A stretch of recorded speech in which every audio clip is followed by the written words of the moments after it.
certainly at the 6-minute mark, and we can take a little bit whatever point we're going to get started. I can talk easily with Tim up to that point, but we can wait 2 minutes to start to it. We'll rush to it. So.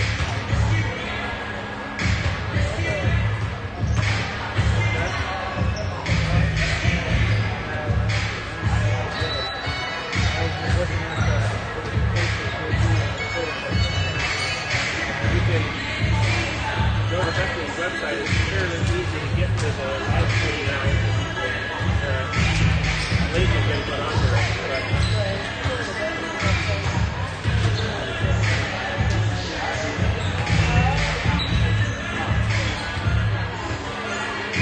I have put I get their Twitter feed, and that's nice the score updates.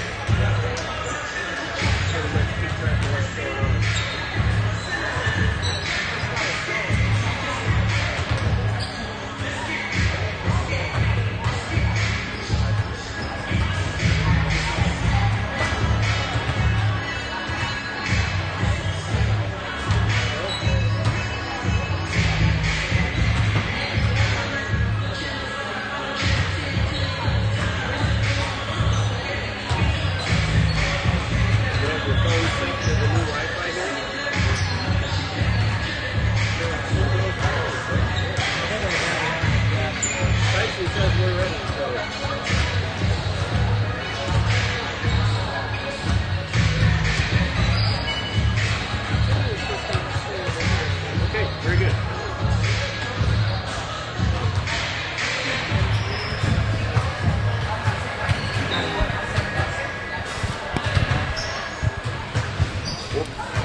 I'd like to welcome all the alumni and all our visitors attending tonight's online streaming game of Bremen Lions and Bethany Bruins. Our JV game ended with a win for the JV Bruins with a score of 40-21, so we're pretty excited about that. Tonight we've got a lot of things happening, and some of the things that we're expected to do is have a number of interviews, and Jim Boyer is going to be with me here tonight, and there'll be a number of other coaches and staff, and we're going to hear in a moment from Tim Layman, the head of school, and he's going to tell us a little bit about what's going on here at Bethany. The Varsity's game is going to start at about 6 o'clock, that's Eastern Standard Time, and then in a moment after we're done with the interview with the head of school, I will share a couple more things about tonight's game and alumni night and how to win some prizes. All right, Jim, why don't you take over, and I'll invite Tim to come on over. Thanks a lot, Eric. Appreciate it. Yep. And alumni that are online, we're so glad to have you here tonight. If you are not able to catch this live, we hope that you can see the recording of it and follow some of the exciting things that are happening. And now we're really glad to welcome Dr. Tim Layman. We don't often get a chance to say doctor, but he indeed has his certification. Tim is a good friend of many of us in the Bethany community, and Tim, we're glad to have you here tonight. Thank you, Jim. Really appreciate it. And welcome, everybody. So, Tim, there are some things that alumni from out of the area don't get back for. I had calls today from Kansas and Pennsylvania just saying, hey, what's up and what are we going to hear tonight? And I said, well, tune in and you'll find out. One of those things that even recent alums wouldn't be aware of is our change in interterm. Yeah. Maybe you can tell us about that a little bit. Also, when a lot of people came here, we were a high school, and then we added 6 and 7 and 8. But now we're a good bit beyond that. Yeah, so yeah. A lot for us to talk about. We can talk about both those things. Well, let's talk about interterm first. Sure. So we've done interterm a lot of different ways over the years. Interterm used to be in the fall, then it was in the spring, then it was in the winter, and then it was 2 weeks, and now it's 1 week, and now this year it's a true interterm. It's 4 times for 3 days each time. So some of the things that students are doing, there's service, there's biking, there are rocketry, mandolin playing, health and fitness in the middle school they were doing. Winter sports, which was kind of hard this last week because it was really warm, and so instead of downhill skiing, they went roller skating. because there was no snow. Sure. So we're really looking forward to the rest of the school year, and we just came off interterm, so. Well, that provides some opportunity for students to get breaks in their regular learning and try some alternative things.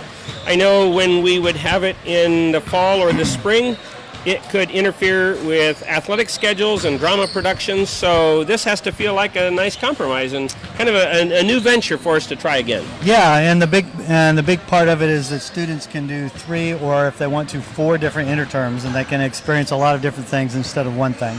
Very good. Very good. Well, tell us about grade school. Sure, this is interesting. It's really exciting to have little people around the school. You go in the restrooms and there's little stools so they get up on the toilets. But we have a school that was built for a high school, and now we have first graders. So this year we added first and second grade. Last year we'd added third grade, so we are now a 1st through 12 school. We're going to add kindergarten very soon as we can create the space for it. So in January, it's not official yet, but we'll leave you in on a secret. We have a building project going on that we're going to launch here in a couple of weeks. So we're really excited about that. Keep your eye out for the Bright Future campaign because we're out of space. So we added first and second grade this year. Those classes filled up right away. We have no more room. And our alumni want to know, where can we put them, Tim? Where do these little tykes go? Yeah, so we're going to build either a 7 or 9 classroom addition. It will be on the north side of the school in what's the gravel parking lot. And we finished the architectural plans for that. It's out for bidding right now. Okay, so between the middle school gym and the tennis court. Correct. Out on that gravel parking lot. Right. Proposed expansion here. Yep. So we're really excited about it. You'll hear about it real soon. We'll be able to expand to 2 sections, which is really needed because we're starting to turn kids away already for next year because some of those classes are full. Wow, that's really exciting. Now, we have to accommodate them with the current facilities. Mm-hmm. Where are they located? How do you put little ones in this building here? Yeah, the grade school as it is now is in the hallway, which is off the high school gymnasium. We retrofitted a couple of those rooms to accommodate the little kids. It's not ideal in the long term. It's not a great learning space for little kids, but we have great teaching staff there, and they're doing a real nice job. Created a lot of excitement. Thus we're full, so it's time to expand. We did some community surveys. We hired a consulting firm to help us decide if this is the right thing at the right time. We did a couple of alumni surveys and so forth, so we're excited about it. Yeah, and so for alums like my children, who are now having children old enough to start attending, this becomes a little bit of a legacy continuation and excitement as they look and find these places to come. Yep, absolutely. So we are adding grades, which means then we have to add staff. And that's something that takes a little time and extra for administration to go out and do interviews. Mm-hmm. But it sounds like we have some really quality teachers that we got on board. We had no problem attracting high quality teachers from the area and from beyond. We added a grade school principal, adding some other staff. One of the things that happened to us is that we're now officially a large employer. So it kicked in a whole bunch of other stuff. So we have more than 50 full-time staff, which is a change from years past. Wow, that is a significant difference. So one of the things that stays the same, at least from my friends here in the community that I am able to maintain relationships with, is that Bethany still is a good place to build relationships among students, among staff, and a very safe and healthy place for kids to learn and grow. Yeah, absolutely. Our core values our tagline rather is known, loved, and prepared, which kind of comes from our core values, and we really take a lot of pride in making sure that students are known by at least one adult in the building, and often more. that they're prepared for college, and that they know that there are unique children created by God and loved by God as well. Sure. So our mentoring program continues on in fine shape. Yep. Now, maybe Tim, one of the things that our alumni might not know is that you also have this little small part-time thing going on that you are invested in with your family. Oh. So you are a maple sugar expert. Can you tell us just a little bit about that before our time runs out? I guess so, yeah. So my family for a long time has had a sugar bush in upstate New York where my dad's from. I'm one of the partners in that. One day we'll make money. We haven't made any money yet. But it's where I spend my spring breaks and a week in the summer at cutting wood and getting equipment ready for the next year. If anybody's ever interested in maple syrup or maple sugar, I can hook you up. And I can vouch for that. We go through it quite a bit. We like to get a couple gallons from Tim, and if you're looking for it, you might need to contact the school. It's not like a real business that he's making tons of money from. It's a hobby. It's a hobby. Losing money on hobbies always. And really the genuine article. Yeah. Well, Tim, thanks so much for your time here. I think we'll give it back to Eric, who can start this door prizes and a little bit more about the evening to come. Alumni, hang in there. We look forward to seeing more of you a little later on this evening. Thanks a lot, Jim.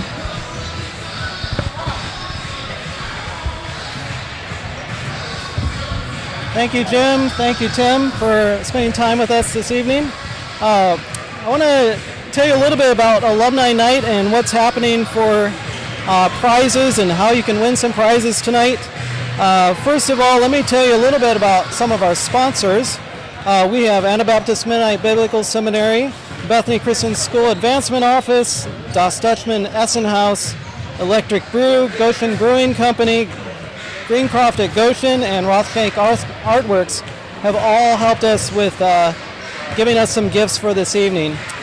To win a gift, you need to go to social media, either Facebook or Instagram, and on those we need you to make a comment, and that comment is pretty basic. You're going to tell us a little bit about what grad year you're from, tell me a little bit about a favorite alum, so a friend of yours that you had spent time with in Bethany, and maybe share a little bit of an experience. Nothing too long. I know it's hard to text all that on social media, but that would be great if you could tell us a little bit about those experiences that you had here at Bethany. We are going to be having a couple of drawings throughout the night. Those drawings are going to begin at halftime of the girls' game. There'll be a couple drawings then, and then throughout the night we'll continue with those drawings. Other things that I'd like you to know is that Bethany has been looking at ways of engaging alumni, and what we have is an alumni council, and that alumni council has been helpful in starting things at homecoming, but it's also helpful for us as we look at other ways to engage you as alumni of Bethany.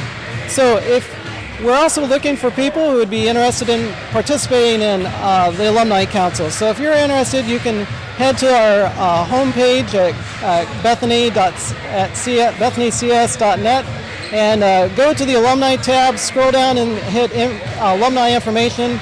And in that location, you can tell us a little bit more about you yourself, update your information, and then tell us that you're interested in the Alumni Council. That would be wonderful. Another thing that we're doing is we have alumni Facebook group here at Bethany, and that Facebook group is pretty easy to get to. Check out Bethany Christian School's alumni Facebook, and you'll see that there's probably about 150 members in that right now, and we're hoping that that'll increase, and that'll be a great way for you to engage with some of your classmates, friends, all grade levels, all ages are invited to come and join us on that alumni Facebook group. People that we're going to be talking to tonight are Daniel Mast. He is the varsity boys basketball coach. We'll hear from him at halftime of the girls game, and that girls game is going to start in about 4 minutes, and we're hoping that this will be an enjoyable game for you. If you've been keeping in contact with Bethany, and you'll know that the girls team is doing really well this year, and we're looking forward to a continued success as they continue throughout the rest of their season. I think at this time I'm going to head it over to Tony Miller, and Tony will get us started on the pregame for the Varsity girls game. So thank you again for spending time with us. We'll see you soon.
Good afternoon and welcome to another exciting edition of high school basketball with the Bethany Christian Bruins from Buller Court at Bethany Christian Schools in Goshen, Indiana. It's the Bruins looking to move to 14-2 on the girls' season as they try to go for a 4-game winning streak at the same, and they're over 500 at the same time. The boys' team is over 500 for the first time. Well, there was one incident last year, but for the first time, we'll say for more than one game since 2011.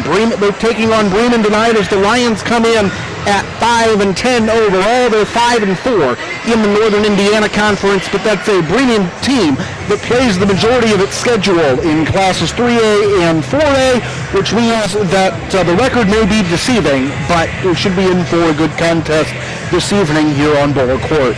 Good evening, everybody. I'm Tony Miller with you high above courtside up in the east end zone as we're getting set for the pregame introductions and getting ready for the tip-off. We'll send it down to Joe Caffey courtside in just a moment. But before we do that, I want to take a minute to go over the starting lineups as the Bruins will throw out Eva Horning, Colette Kern, and Mariah Stolzfus in the backcourt.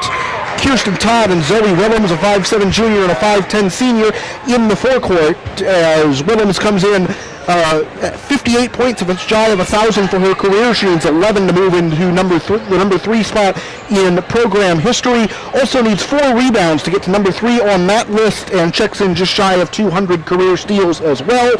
On the Bremen side of the equation, they're led by Kyla Foster, a 5'6 sophomore at 14.1 points per game. They've also got, they've got really 4 players coming in at heights that would be worth being a forward on most teams. Eliana Grubbs, a 5'7 freshman at 7.1 points per game. Chloe Miller, a 5'9 junior, 4.2 points per game. Katie Moyers, a 5'11 senior at 8.9 points and 8.9 rebounds a game. And Michaela Shively, a 5'9 junior at 5.1 points per game. The Bruins back in action after knocking off Lakewood Park Christian and Argus earlier this week. Bremen took it on the chin against the number 1 team in the state, South Bend, Washington, last night. Now, as we finish up the sportsmanship announcement, let's go courtside for elementary school night and the introduction of the starting lineups. Let's read the starting lineups for the visitors on the scoreboard wearing green and the Lions from Bremen. A 5'6 sophomore, number 10, Kyle Stocksdale. 5'7 freshman, Tina Mooney, Leon Grubbs. A 5'9 junior wearing number 13 is Chloe Miller. A 5'11 senior, number 14, Katie Moyer. And a 5'9 junior, number 12, Michaela Shively. Lions are coached by Alex Roberts and assisted by Maury Anderson from Davis Lizzie. Now let's meet the third grade class of Mrs. Mast. Holly Brown.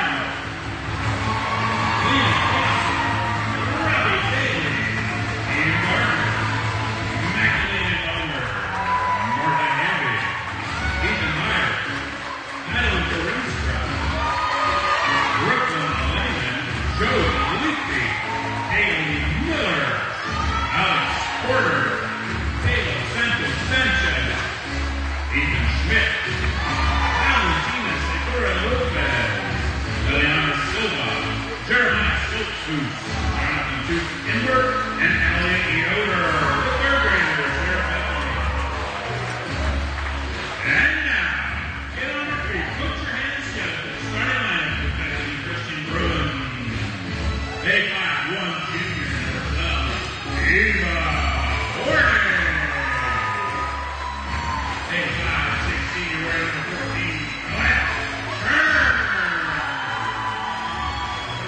She's a 5'3" junior, Mariah Stocksdale. 5'7" junior, Zoe Williams. Rounding out the start line of the Bruins with a 5'10" senior, 32, Krysten.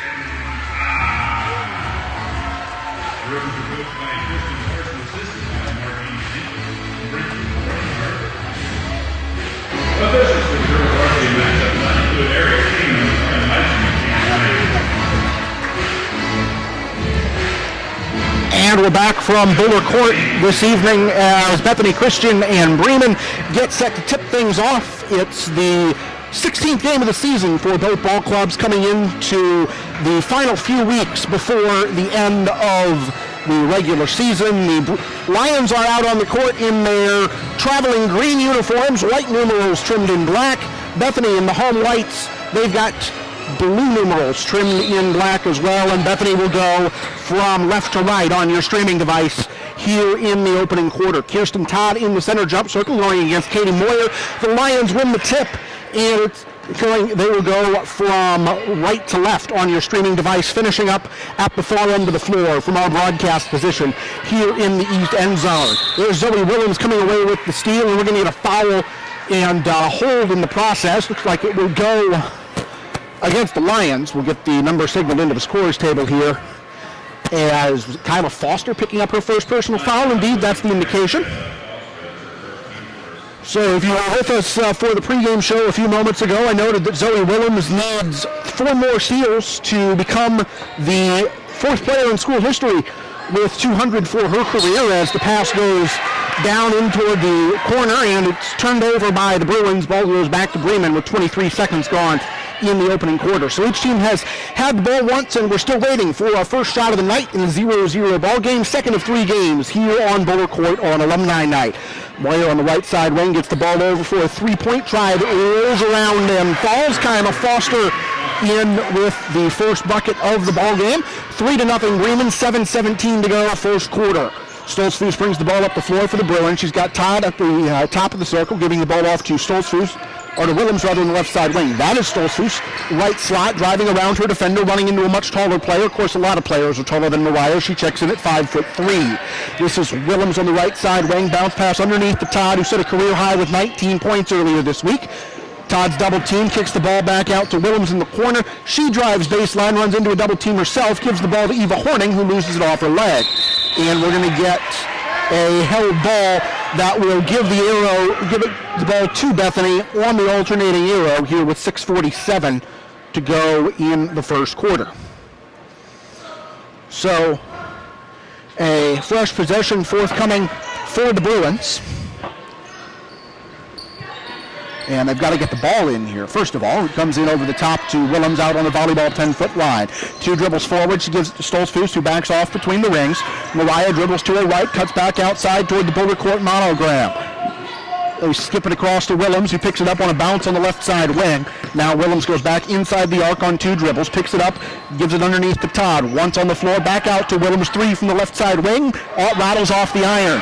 In for the offensive rebound is Colette Kern, and it's going to be knocked out of bounds and will stay with Bethany. Kern has gotten about 2/3 of her rebounds this year on the offensive glass. And they're going to give the ball...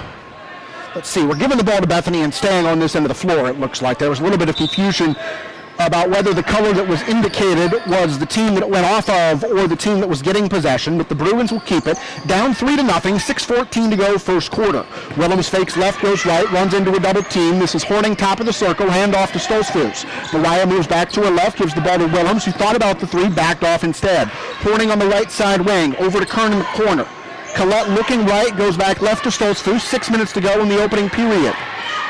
Only field goal of the game so far belongs to Bremen, and it was dialed long distance. Stolzfus backs the ball out to the center jump circle, gives it to Horning on the right side wing. Stolzfus again in the corner, tries to lob it underneath to Todd, does that, but they can't get much going, and it's taken away. Kern saves the loose ball and comes back into the lane. She's fouled. And it'll be the second infraction of the game against number 20, or against Bremen, I should say. Chloe Miller picks up her first personal, team foul number 2, and Jessica Caffey will check in for Bethany. First sub of the ball game for either team as the Bruins continue their possession. Kern is called for a traveling violation as she tried to jump stop and jumped but didn't stop. In the computer rankings in this game, at least looking at the ones that Jeff Sagarin publishes, have Bethany as about a 9-point favorite. The reality is anytime that's in single digits, you'll take it. You don't play these games on paper for a reason. We're going to get a foul called here, and I think Caffey got caught a little bit out of position trying to play defense with her arms instead of her positioning. Okay, I'm wrong. It's Colette Kern picking up her first personal, team foul number 1. Julia Mosier into the game for the Bruins. The team's best three-point shooter by percentage comes in at 5.9 points a game. There's Moyer cutting to the bucket, and she is fouled as Bethany picks up 2 fouls about 2 seconds apart. And Moyer will go to the free throw line. Zoe Willems with her first, team foul number 2. Moyer, the team's second leading scorer, 8.9 points a game. She's their leading rebounder at 8.9 rebounds per game, and she's a 73% free throw shooter, which is second best on the team among players that shoot with any volume. Foster comes in at 79%. As the free throw is off to the right, no good. Caffey in on the rebound for the Bruins, who are still looking to put the biscuit in the basket for the first time tonight. Stolzfus stops on the left side wing, back out to Willems, around the horn to Mosier. Stolzfus has it, and they throw it down into the corner now. It's got to be Kern with the basketball, almost on process of elimination. Back out to Stolzfus in the corner. As Mariah dribbles toward the elbow, cuts into the lane. Mosier left side corner 3, short off the iron.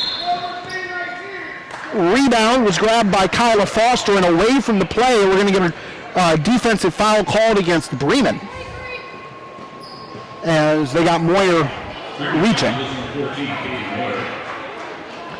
Her first personal, team foul number 3.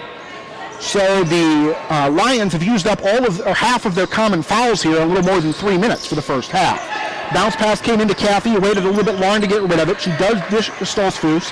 Now Mariah works out on the right side wing. They cycle it over to Willems, who comes to a stop on the left side elbow. Another corner try from Mosier. That one also short. In on the rebound, Moyer, and she's going to baseball pass the outlet pass out in front to Foster, who just about had it knocked away. Coming to the top of the circle over here is number 12, Michaela Shively. If you're looking at the program, note there's a typo in it. Shively is 12, Grubbs is 21. Both starters for the Lions, they are reversed in the handout in the gym this evening. As Moyer misses the the shot attempt, Foster cleans up the mess, and Bremen takes a 6-0 lead with 4:13 and counting to go first quarter. Stolzfus gets the ball across the timeline. We're right down the meridian of the court, around a screen from Willems, and lost the basketball. They're going to say it was deflected? They are. It will stay with the Bruins. And I think, I'm not sure if we're stopping to discuss the play or stopping to discuss the substitution. They're saying nobody definitively had it as Bremen ball, so they're going to keep it with Bethany. Stolzfus puts it into Willems, coming down on the midpoint of the first half. Horning is out between the circles. Stolzfus on the right side wing. She puts the ball on the floor, dribbles to her right, cuts back left. She's pretty good at shaking defenders when she does that, but wasn't able to there.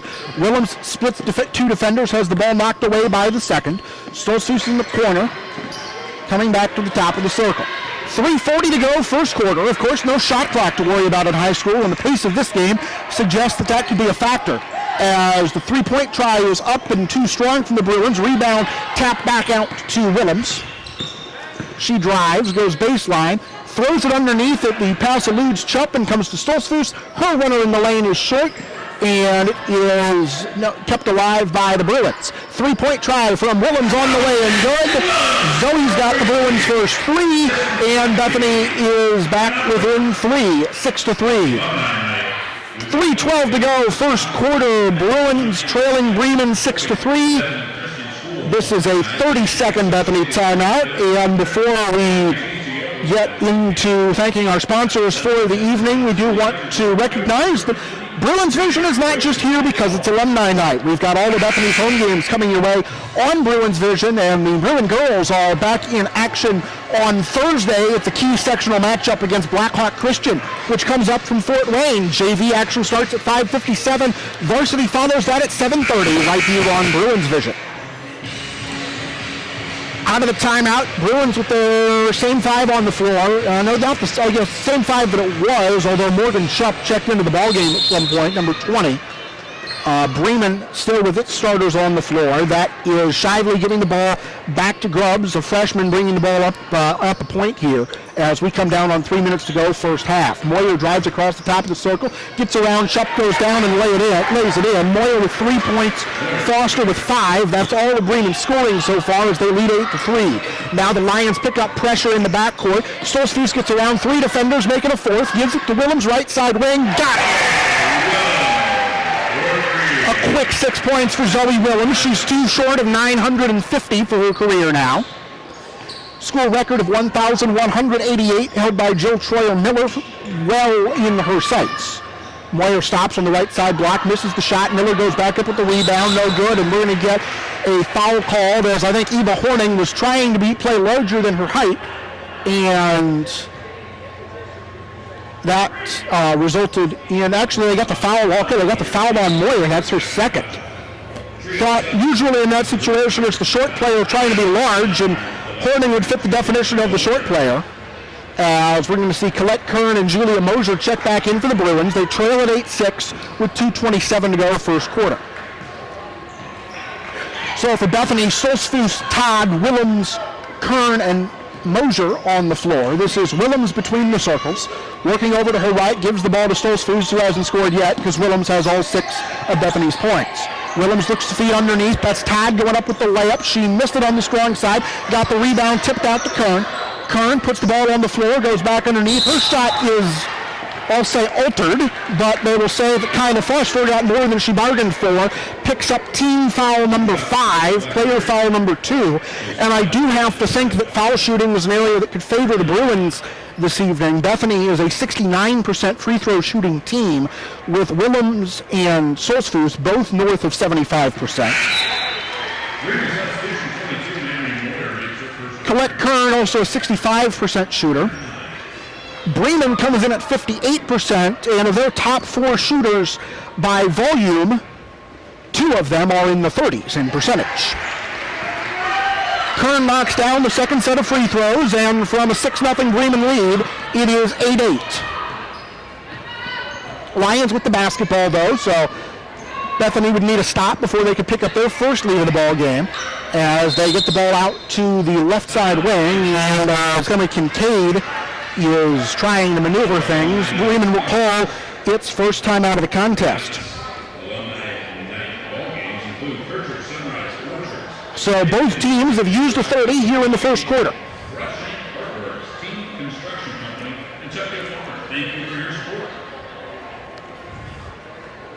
And speaking of Bruins Vision, we're also here for the boys' home games. We get to do that on Tuesday next week as well, as Bethany takes on the Career Academy of South Bend. They look to go 3-0 and get past the halfway point to running the table in the Hoosier Plains Conference. That's a JV game at 6 o'clock Tuesday night. We're on the air at 5:57.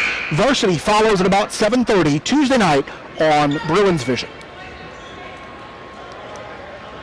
Out of the timeout, it'll be Grubbs to trigger the inbound pass for Bremen over in front of the Bruin bench. Pass comes into the backcourt to Emma Kincaid. Kincaid crosses over, goes to the right, runs into a double team. They get it down into the corner in the hands of Michaela Shively. She tries to skip it back up top, and she's going to throw it to the Bremen scorekeeper. Second turnover of the game for the Lions gives the ball back to Bethany on probably the fullest that we've seen this house this year. I guess I wasn't here when the boys played Triton. That'd be another candidate, but the Bruin alumni and the Bethany community has turned out in droves to watch this Michiana matchup. on the first Saturday in January. Todd looks underneath, gives the ball to Willems, back out to Todd for the long two, and she got it. Todd, with her first bucket of the game, gives Bethany the lead on a 10-2 run. Grubbs goes behind her back, gets around Stolzfus, shovels the ball out to Kincaid on the left side wing. Emma takes 2 dribbles down toward the baseline. Willems got a hand on the pass, but it's run down by Shively. Shively comes back up to the floor with a minute to go in the first quarter. There's Willems on the steal. Bremen's third turnover of the night, and Willems' second steal. Zoe's going to take it herself, driving down the right side of the lane. Layup too strong. Todd got a hand on the rebound. Miller keeps it alive for Bremen. They come into the forecourt, and there's Stolzfus with a steal. Mariah's leading the fast break herself. Back to Willems on the right side wing. Lob underneath for Todd is deflected. It's on the floor, and the tie ball will go to Bremen with 35 and 5/10 seconds remaining. So that one a Bremen turnover. Both teams now at 3 giveaways on the night, but pretty level in that category, and we're pretty level on the scoreboard. Although that means Bethany will be in position to get the ball as we start the second stanza. So Bremen, we may well see them try to hold for pretty much the last shot. Pass comes over to the left side wing. That's Shively back to the underneath, and the interception goes to Todd. Bethany will come the other way with a quarter of a minute to go. Stolzfus crosses the timeline, crosses over to a left hand, back to a right. Kern drives from the corner down to 8 seconds. Her runner's up and too strong. I thought the Bruins took that ball too quickly, and I don't think that Miller sees the clock. She comes into the forecourt, and they're going to have to heave one from about 40 feet that is no good as the first quarter comes to a close. It is Bethany 10, Bremen 8. Bruins looking for win number 14 on the young season, and you are watching Bruins Vision as Bethany sports a 2-point lead with 8 minutes down and 24 to go. Again, coming up as soon as our game is finished, not as soon as our game is finished, coming up 20 minutes after our game is finished, the Bruin boys try to stay above 500 and actually get back on a winning streak, I should say, win second in a row as they take on Bremen. The Lions coming in on an 8-game losing streak that spans the fall semester. Coming up tonight about 7:30. Also in between games at halftime, both half times and after we're done, we will throw it back to our makeshift studio high atop the bleachers. Eric, Dyck, Hilty, and Jim Bullard take a look at some developments around Bethany and have some interviews with important people, dignitaries and such, basketball coaches. That's coming up at halftime of our game as we also get ready for the Alumni Night prizes that will be drawn starting at halftime of the girls' contest. So it's Bethany ball on the alternating arrow as we start quarter number 2. Bruins nursing a 2-point lead. A lot of time to go to be worried about the lead, though, as Stolzfus gets a screen and comes into the free throw circle. Willems goes underneath to Todd. Todd puts the ball on the floor, goes up at the side and gets it to go. Krysten Todd on a personal 4-0 run. Second assist of the night by my count for Zoe Willems. And Bethany's lead is 4. It is 12-2. Bremen's got it. That's Grubbs coming down the free throw line. Goes over into the corner for a 3-point try. That's way too strong. Offensive rebound by Kincaid. Back out to Shively on the right side wing. Shively backs it out. She's got Willems taking the ball away from her. And Kern picks up the loose ball as Bethany comes into the forecourt. Willems goes baseline here in front of our broadcast position left side. Mosier to Stolzfus, top of the circle. Back to Willems in the left side corner. She drives baseline, stops, pops, and she's fouled. And that is Bremen's last common foul of the first half. It'll be team foul number 6 with 7:04 to go in the second quarter.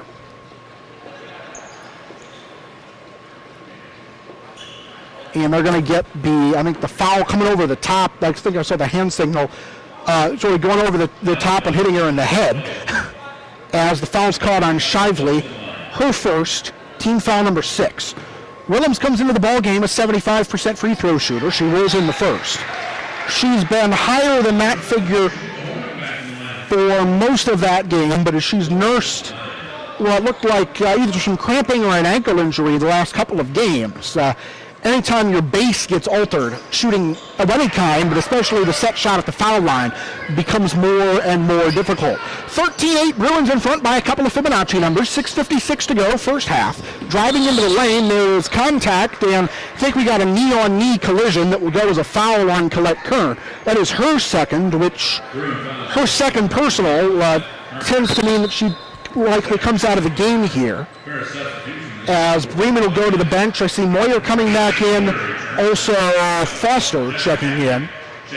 Jessa Caffey checks in for the Bruins. Bremen rounds out the 5 on the floor with, I see Kincaid down triggering the inbound pass, and looks like Grubbs, number 21 on the left side block, and I can tell you who the 5th player on the floor is, but I can't read her number. It's 13, it's Chloe Miller. That is Miller getting the ball in the right side corner, giving it up top to Foster. He takes a couple of dribbles forward and runs into Todd. Backs out, goes underneath, and Horning knocks it away. The deflection will keep it on this end with 6:39 to go in the first half. On the floor for the Bruins, Willems, Todd, Caffey, Stolzfus, and Horning. Again, Bremen led this game 6-0. They had a couple of early three-point shots. Since that point, it has been 13-2 Bethany as the three-point try rattles out from Kincaid. Give Willems the defensive rebound, her second board of the night. Willems comes up the floor. She might take this one herself. Runs into Moyer, and they're going to get a blocking foul called on the Lion post player. And if my scorebook is correct, which is always a little iffy, that'd be her third. And that's what goes on the scoreboard. We're going to get Willems to the free throw line. It's 1 in the bonus, so if Bremen wants to sub out Moyer, they would do that before the first free throw, and that'll be the indication here as Shively checks back into the ball game. Willems averages 18.5 points per game. This would be point number 8, and that will not be point number 8. It's off the back of the iron, so she's 1 for 3 at the foul line tonight. Bremen comes the other way, down by 5. At the top of the circle, that was Shively losing the basketball. Todd takes it away. She's got a fast break opportunity. Split a couple of defenders, and they're going to get Bremen the foul before Todd lost the basketball, splitting a pair of defenders. Okay, they're going to call the traveling violation, it looks like, because I'm not seeing a report to the table on that personal foul. So at any rate, it goes foul, but they went with the lead man on the right side, and he called the traveling violation. And now the lead on the other end of the floor has a reaching foul on the Bruins. That'll give Bremen a fresh possession here with 5:58 remaining. Reaching foul is number 24, Stolzfus picks up her first personal. Team foul number 4. Julia Mosier back into the game for the Bruins with 5:58 left in the first half.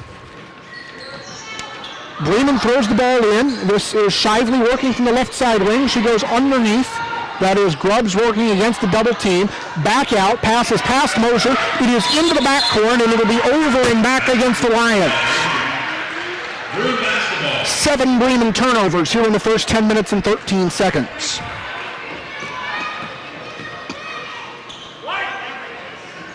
So Horning will trigger the inbound pass. Willems brings the ball up the floor. Mosier on the floor along with Todd and Caffey up front. Stolzfus out of the game at the moment.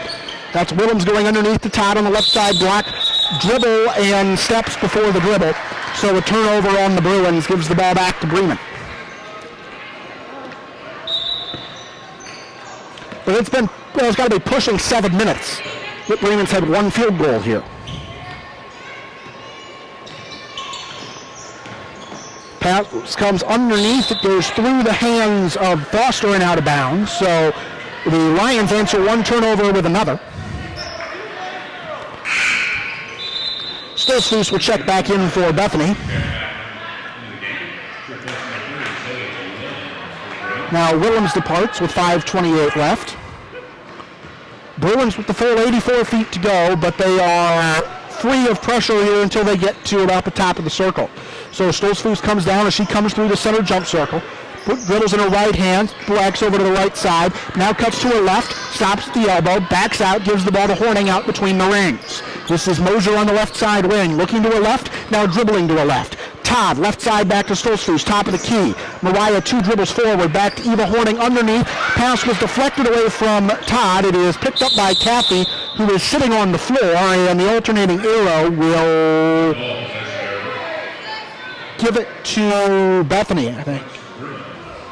Okay, now we're being told from the scorer's table the arrow is pointing to Bremen, even though the arrow was not pointing to Bremen. So we'll have some conversation. They're going to point the arrow to Bremen, give the ball. It is green ball. I was going to say you heard the man in the stripes, but I'm the one wearing the microphone, so I have to tell you that it was the man in the stripes. But I thought that was right. I didn't think I missed the possession arrow switch that would give it back to the Bruins. So it's Bremen ball after what would go as a Bethany turnover. Bruins have been a little bit sloppy in the second quarter. As the pass comes back to Foster at the top of the circle, she hoists a three. It's off back iron, and Stoltzfus is in there for the rebound. Mariah crosses to her left hand as she comes across the top of the circle. Mosier in the corner, back to Stoltzfus on the way. She holds the basketball. Grubbs comes over the top to meet her. Underneath to Todd, layup too strong. Rebound retrieved by Shively. 4:24 to go, second quarter. Bethany has done, has done a lot of scoring recently. They really haven't. They just had a 13-2 run late in the first quarter. That will come to a close as Shively cans that three-pointer. So Bremen is back within 2, 13-11, coming down on the midpoint of the second period as Stoltzfus crosses the timeline. She backs over to the right side to Horning, who is badgered out there by Foster. Stoltzfus, right side wing, drives into the free throw lane. Pass underneath the Todd is deflected and turned over. I want to say that is, well, I don't have to guess, that is exactly 4 Bethany turnovers here in the second quarter already. Bremen skips the ball into the corner. There's a three-point try that's up and no good. Grubbs on the offensive glass. Cleans things up, gets into the books for the first time tonight. And Bremen has come back to tie the game at 13. So 6-0 Bremen, then 13-2 Bethany run, then a 5-0 Bremen run on the other end. As the pass out to Stoltzfus is deflected, it's going to go into the corner, and it will stay with the Bruins. Willems and Chupp back into the game for Bethany. 3 minutes and 21 seconds left in the first half.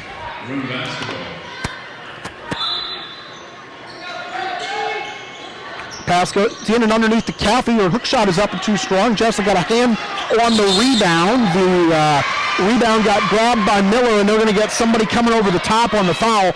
The ball did eventually get tied up, but Caffey did a little too much to make that happen. Her first personal, team foul number 5.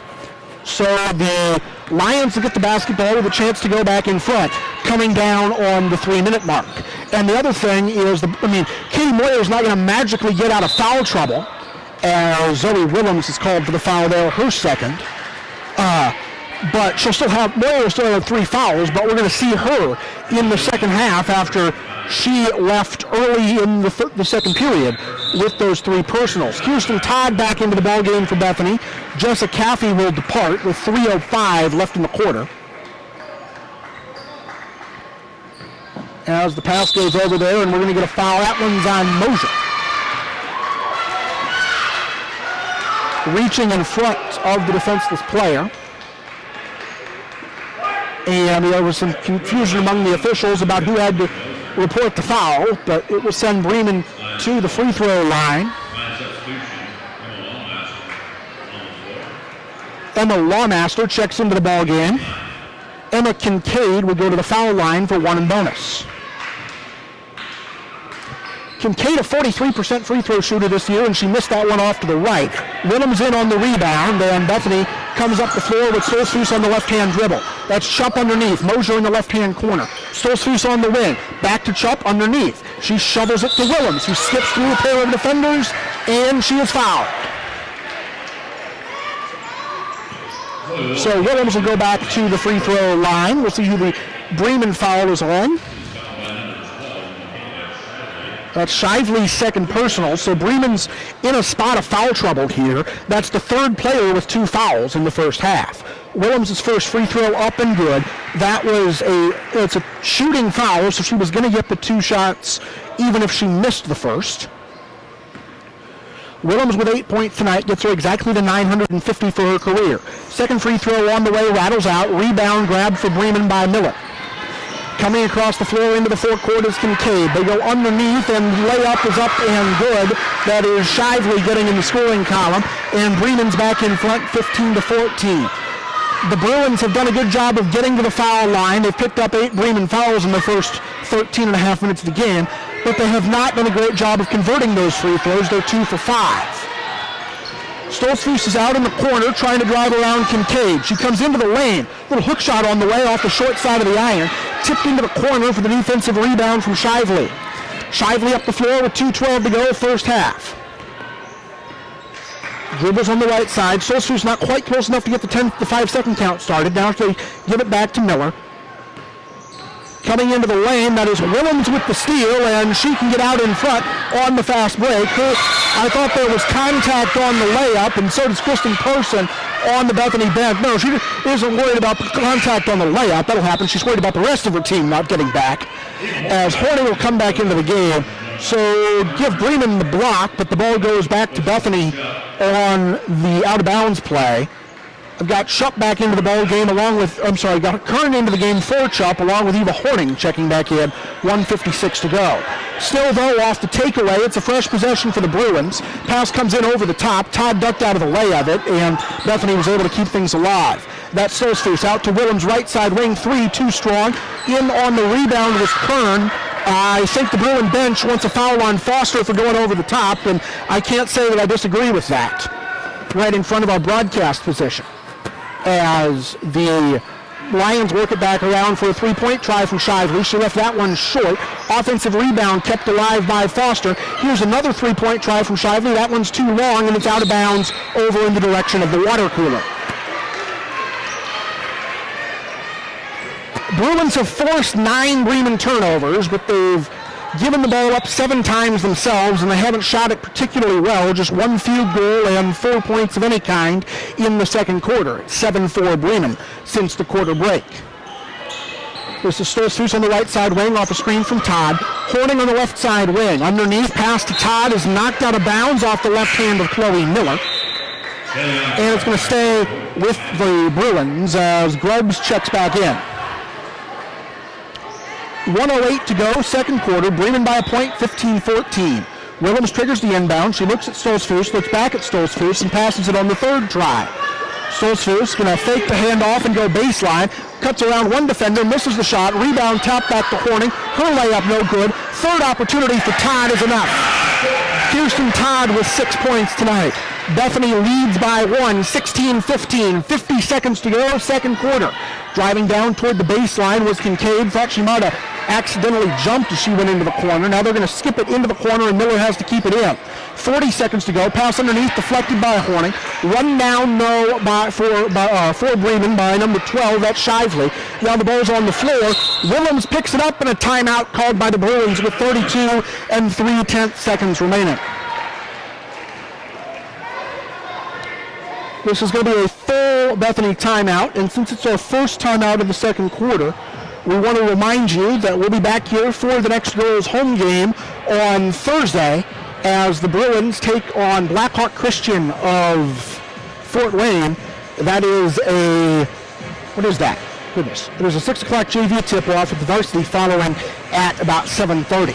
That is Thursday night this week after a Tuesday night after a Tuesday night road game at Career Academy of South Bend.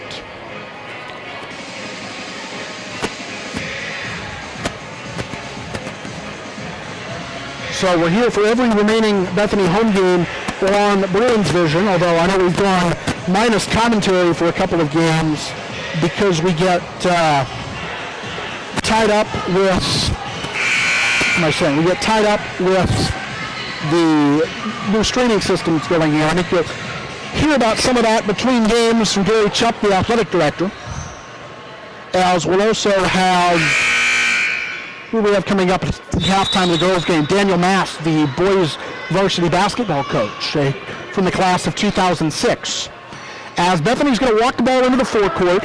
If they hold for the last shot, they effectively go 2 for 1 across the quarter break because they're going to get the ball to start the third quarter. Stolzfus got around one defender, cycled back out and gave the ball to Willems. Pass comes to Todd in the free throw circle. She shovels back to Willems, back out to Horning on the right side wing. Stolzfus top of the circle with 8 seconds to go. Willems pulls up, fires from the wing, leaves it short. Rebound over there in the corner. Bremen's going to come out with the shot, the fast break opportunity. There will be no shot as the layup got off but does not count. And at the end of the first half, it is Bethany 16, Bremen 15. We'll take a quick run through our unofficial halftime scoring, and then we're going to send it back to Jim and Eric, and they're going to talk to famous people. For the Bruins, Colette Kern has 2 points. We have Zoe Willems with 8 points and Krysten Todd with 6. On the women's side of the ledger, Kyla Foster with 5, Eliana Grubbs with 2, Katie Moyer with 3 after some early foul trouble, or before some early foul trouble, and Michaela Shively finishes with 5. The Bruins finish with a 10-8 lead at the quarter. It is 16-15 at the intermission. 16 minutes down, 16 minutes to go. You're watching Bruins Vision. Now let's throw it back to the studio for our halftime interviews.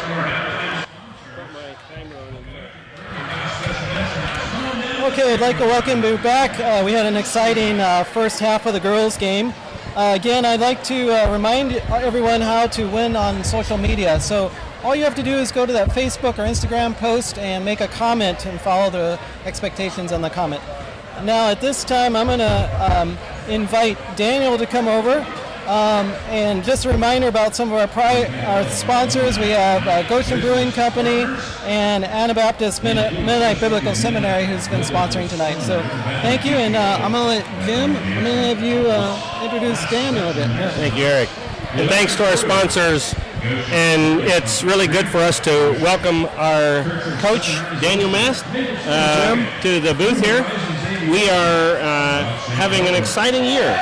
Last year, we graduated Bethany's all-time leading scorer, and we had some good senior leadership. And I'm trying to count how many seniors you have on the team this year, Coach. We got one. We don't have very many. Not very many. And so we're really relying on these sophomores that played a lot, who are now juniors, taking on a very large role. Yeah. And you guys have been playing well. The first third of the season, a little bit rocky, but really, boy, lately finding some rhythm, and got some really strong play out of Tyson, Chupp, and a few other guys to go along. Describe what it's been like for you on this season so far. Yeah, big learning curve for sure. For both me, trying to figure out what it means to not have Beck and Evan and Ben on the floor with us, the seniors that we graduated last year, and also for the guys trying to fill in new roles, being asked to do a little bit more whenever you lose players like that have huge roles, especially in Beck's case. Guys have to step up, and it takes a little bit of time to kind of figure out what that means for each of the individual guys. Like, how are we going to piece together those minutes, those points, those shots, that defensive leadership? And rather than having one or two guys do it that we did last year, there's 3 or 4 that are picking up different pieces of that. So it's fun to watch a guy like Carter Miller, who isn't maybe on most people's radar, but he comes in and really gives you punch, and he has a nice little floater. Yeah. Tyson, though, at the point guard, who has to run the show and still ends up seeming like he adjusted the game flow and yet can be our leading scorer. And Jaden Slaybaugh, I mean, we have really a nice core of guys that contribute. Yeah, I'm really excited about this group. They have a lot of talent, obviously led by Tyson, leading scorer, ball handler, hard to take him off the floor. I mean, he's a basketball junkie, he's a basketball kid. Gary raised him that way. You know you've raised kids that way too. And so he's just basketball through and through, and loves every second of it. But yeah, we have a lot of talent in these classes, and it's fun to coach them. Yeah, for sure. Now, Coach, you added somebody to your staff this year, which expands our alumni base on the coaching staff. Why don't you tell us a little bit about that? So Lucas Keys is helping us with JV this year, which is really exciting.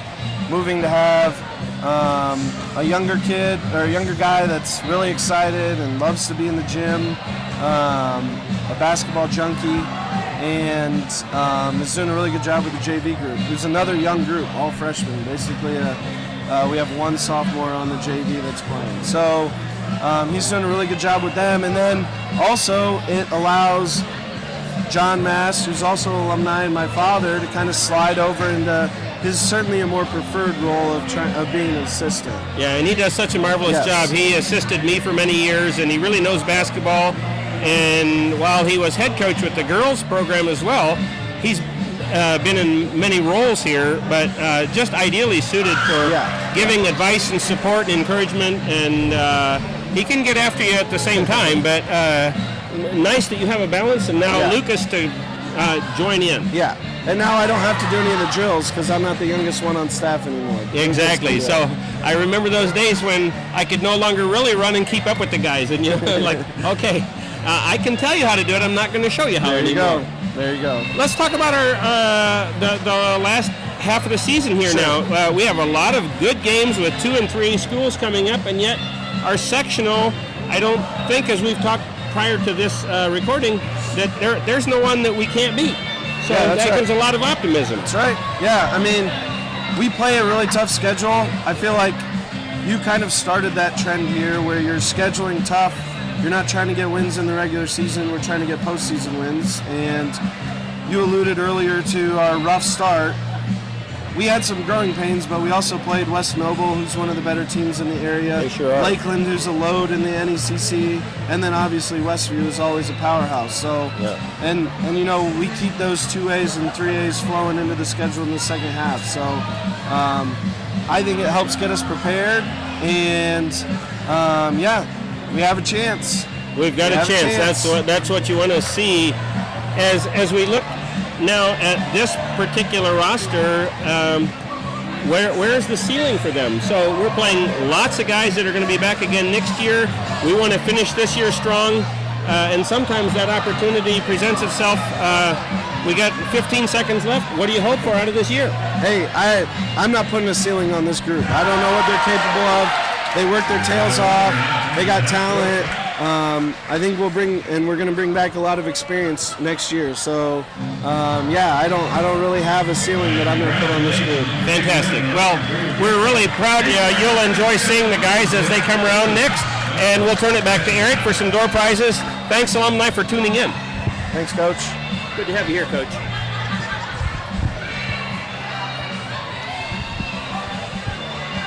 Thank you, Jim. Thank you, Daniel, for being a part of this evening tonight. We are thankful again for a lot of our sponsors. Some of our sponsors tonight are also Electric Brew, Rothshank Artworks, and we really appreciate what they've done and how they are helping out in the community. Between the games, we are going to be meeting with Gary Chupp, the athletic director, and again, Jim Buller will be giving an interview, and shout out to him. Just a quick reminder, if you are going to be winning a prize, you need to comment on social media, and to register, please identify your grad class as well as give a name of your favorite alum and share a short story. We do have a couple prize winners already, and so I'm going to make some announcements on that. The first prize that we're giving tonight is Das Dutchman Essenhaus, the Pie of the Month card, and that is going to Tessa Gabby. So Tessa Gabby, you are the winner of the Pie of the Month from Das Dutchman Essenhaus. Tessa is a 2017 graduate of Bethany. The second prize we have is a $125 Goshen Chamber of Commerce gift check. That check is used for any businesses here in Goshen, and that goes to Risha Bagat, class of 22. So Risha, you are the winner. And we're going to turn it back over to Tony right now. Thank you, and we'll see you at the end of the game.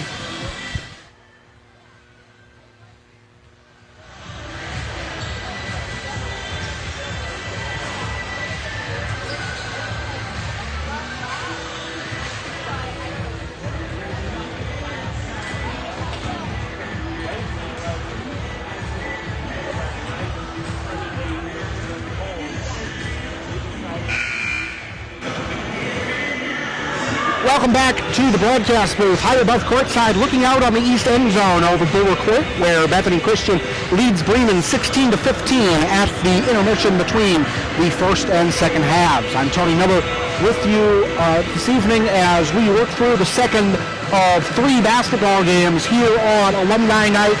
It's the Bruins and the Bremen Lions, and probably our fullest house of the year thus far, as Bethany looks to run its winning streak to 4 games and go 13-2 on the season, heading into a conference showdown with the Career Academy of South Bend on Tuesday night. Bethany led in the first half by 8 points from Zoe Willems and by 6 from Krysten Todd. For Bremen, 5 apiece for Kyla Foster and Michaela Shively. Also 3 for Katie Moyer and 2 for Eliana Grubbs. Rounding out the Bruins scoring was Colette Kern. She had 2 points. As we get ready for the third quarter to start, it's going to be Bethany basketball on the alternating era with the 1-point lead. Bruins got 13 of their 16 points in a 13-2 run in sort of the middle half of that first half, from mid-first quarter to mid-second quarter. A slow start, a slow finish, but still the lead because of the fast second and third eighths of the game. If you're following along, you had good math teachers and you can understand how those fractions work. That's Willems off a screen. As the team switch sides, Bethany will go from right to left on your streaming device in the second half. A 3-point shot is up and no good, off the hands of Todd, out of bounds. Kern put up the shot. Also Eva Horning on the floor along with Willems and Solsfus for the Bruins. For Bremen, this is Moyer and Grubbs in the backcourt. Up front, they've got Shively, they've got Foster, and they've got somebody over in the left side corner that I can't see at the moment. Here, that was an intended pass underneath out of the hands of Shively. It was taken away by Solsfus, who stops and pops in the lane and misses her shot on the short side. That's the 11th Bremen turnover of the game, and I've got that as Solsfus' second steal, which would put her 2 shy of the school record for a career. But those figures are, of course, unofficial. I will update you between games or during the boys' game on exactly what the record situation is there, as Bremen throws the ball away on the fast break opportunity, and the ball will go back to the Bruins with 7:17 to go third quarter. Willems brings the ball up the floor. Alternating arrow now favoring Bremen because Bethany got the ball to start the quarter. This is Stoltzfus off a screen to the top of the circle. She's going to back the ball out, and if the Bruins get the lead late, that starts to be dangerous for Bremen because Stoltzfus can do her curly kneel imitation, start dribbling wherever and whenever she feels like. Here, though, a 3-second violation called against the Bruins, and the ball will go over to Bremen, which can take the lead with a field goal on this possession. Grubbs brings the ball up the left side of the floor, cuts back toward the middle, goes over to the left side. That is Shively underneath. They skip the ball down into the corner, and we have a ball knocked out of bounds. Okay, I'm being told that Willems finished with 4 steals in the first half, which is what I had. That gets her to 200 for her career. She's the 4th person to that particular plateau. Solsfus had 2, which leaves her 2 off the school record held by 2018 graduate Taryn Clark, and we just saw her pick up another. So she needs 1 to tie and 2 to take the all-time lead with a quarter of her junior season remaining. As here's a foul on the Bruins, as going up for the shot was Kyla Foster.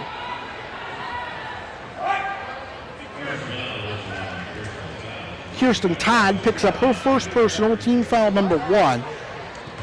Foster at the charity line, 79% on the season, a little bit higher now as that one rolls in.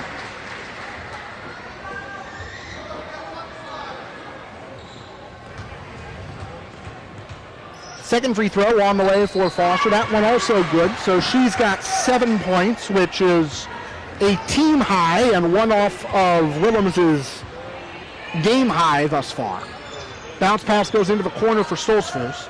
Mariah's defended there. She's got a 5-second count going against her. Head fake, gave the ball out to Kern. This is Horning in the left side corner. Bringing it back toward the wing. Willems at the top of the circle, into the free throw circle. Back out to Kern. Bremen crowd wants to travel. Officials don't give it to him. Horning underneath. That is Todd going up. The ball's going to Bremen one way or another. The trail ref had a held ball. The lead ref had a traveling violation, and it will go over to the Lions on Bethany's 9th giveaway of the ball game. Bremen by a point, 17-16, 5:56 to go third quarter. The Lions come across the timeline. Stoltzfus picks them up there. Ball is retrieved by the Bruins. Now the alternating arrow will give it to Bremen. So that is not a steal for Stoltzfus because Bremen's going to end up with possession in the on the held ball. But she's, again, one off the school record and trying for it as she gets the strip, and Willems comes away with the loose ball. Zoe back into the forecourt, has the ball knocked away from behind there. Now Stoltzfus grabs it, and this time Bethany will get the arrow. 13 seconds after the last trip up the floor ended in alternating possession. Bremen had 6 turnovers in the second quarter. They're at 13 for the game. Horning will trigger the inbound pass as the ball comes into Todd in the right side corner. Todd looking back onto the lane, pivoting tenuously on the right foot. This is Stoltzfus on the wing, going down toward the baseline, cuts toward the goal, gets around a defender, throws it out to Horning in the corner. Eva struggling to hang on to it. She's double teamed. Ball's knocked away and will stay with the Bruins.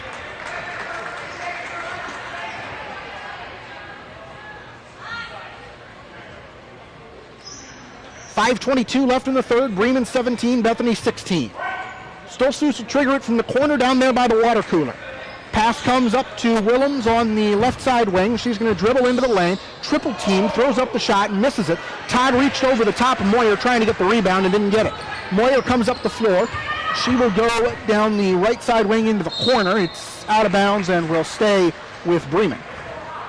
Incidentally, Moyer, one of the just 2 seniors on this Bremen roster. Paige Kurtai, who we have not seen yet, is the other. And I haven't seen Moyer's college choice show up on the internet yet. But I got to think she'll be a decent commodity in volleyball, basketball, and or softball. Cross which bridge exactly when we get there.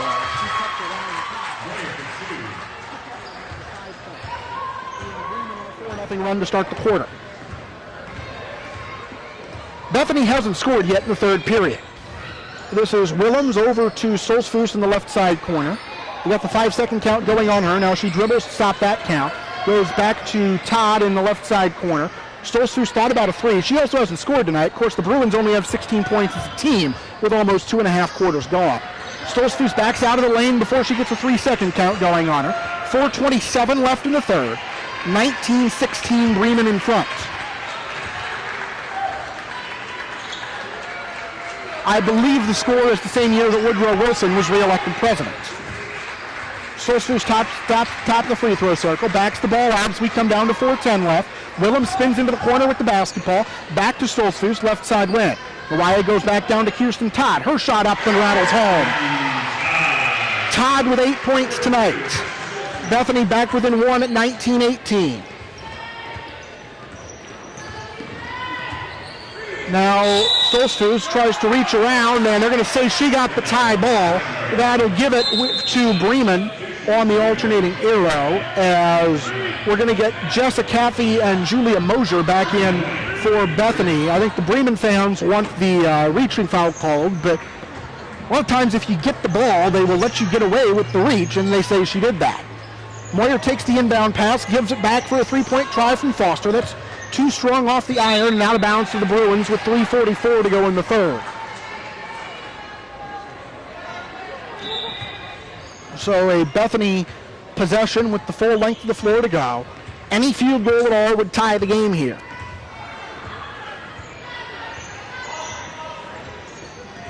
That's Stoltzfus working to her right as she works up the floor. Back to the top of the circle. Willems drives the lane, splits a double team, and she will go to the free throw line. 3:27 left in the third quarter.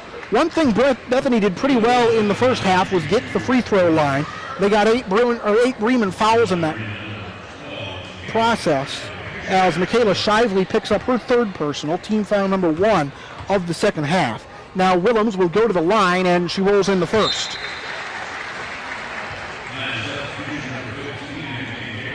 That's 9 points now for Willems, 9:51 on her career, which is 2 away from 2019 graduate Anya Kaufman. She's in third on the Bruins all-time list. Willems drops in the second free throw. She's into double figures, and we have a timeout on the floor. This will be a 30-second timeout called by the Lions. So they are down to their 3 full timeouts to go the rest of the way. Bethany also with 3 timeouts. They've got 2 fulls and a 30. Bruins leading by 1, 20-19. They are back in action Tuesday night at Career Academy of South Bend. Then they are back in action on the 21st. On Thursday it would be the 11th, the 12th, make it, of January as they take on Blackhawk Christian. Then they continue their Hoosier Plains Conference slate on Saturday the 14th. That's against Trinity School at Green Lawn, coming over from South Bend. Both of those home games for you here on Bruins Vision. Out of the timeout, Bremen basketball coming up the floor. It was Kincaid on the inbound pass. This is Moyer on the dribble. Over here on the left side, she's got Foster and Shively joined by Miller coming in from the right side. She's double teamed. Pass goes back out to Kincaid. Her three's on the strong side. Rebound is knocked off of 3 different people before Stolzfus corrals it. Bethany comes back into the forecourt with the lead. 3:08 left in the third. Willems puts up the 3 from the right side wing. That's too strong. Moyer in on the glass. That would, incidentally, have put Willems in 3rd place in school history all by herself. She needs 2 more points to reach that milestone. And we're going to get a foul underneath as it is called on Willems, her 3rd, team's 2nd.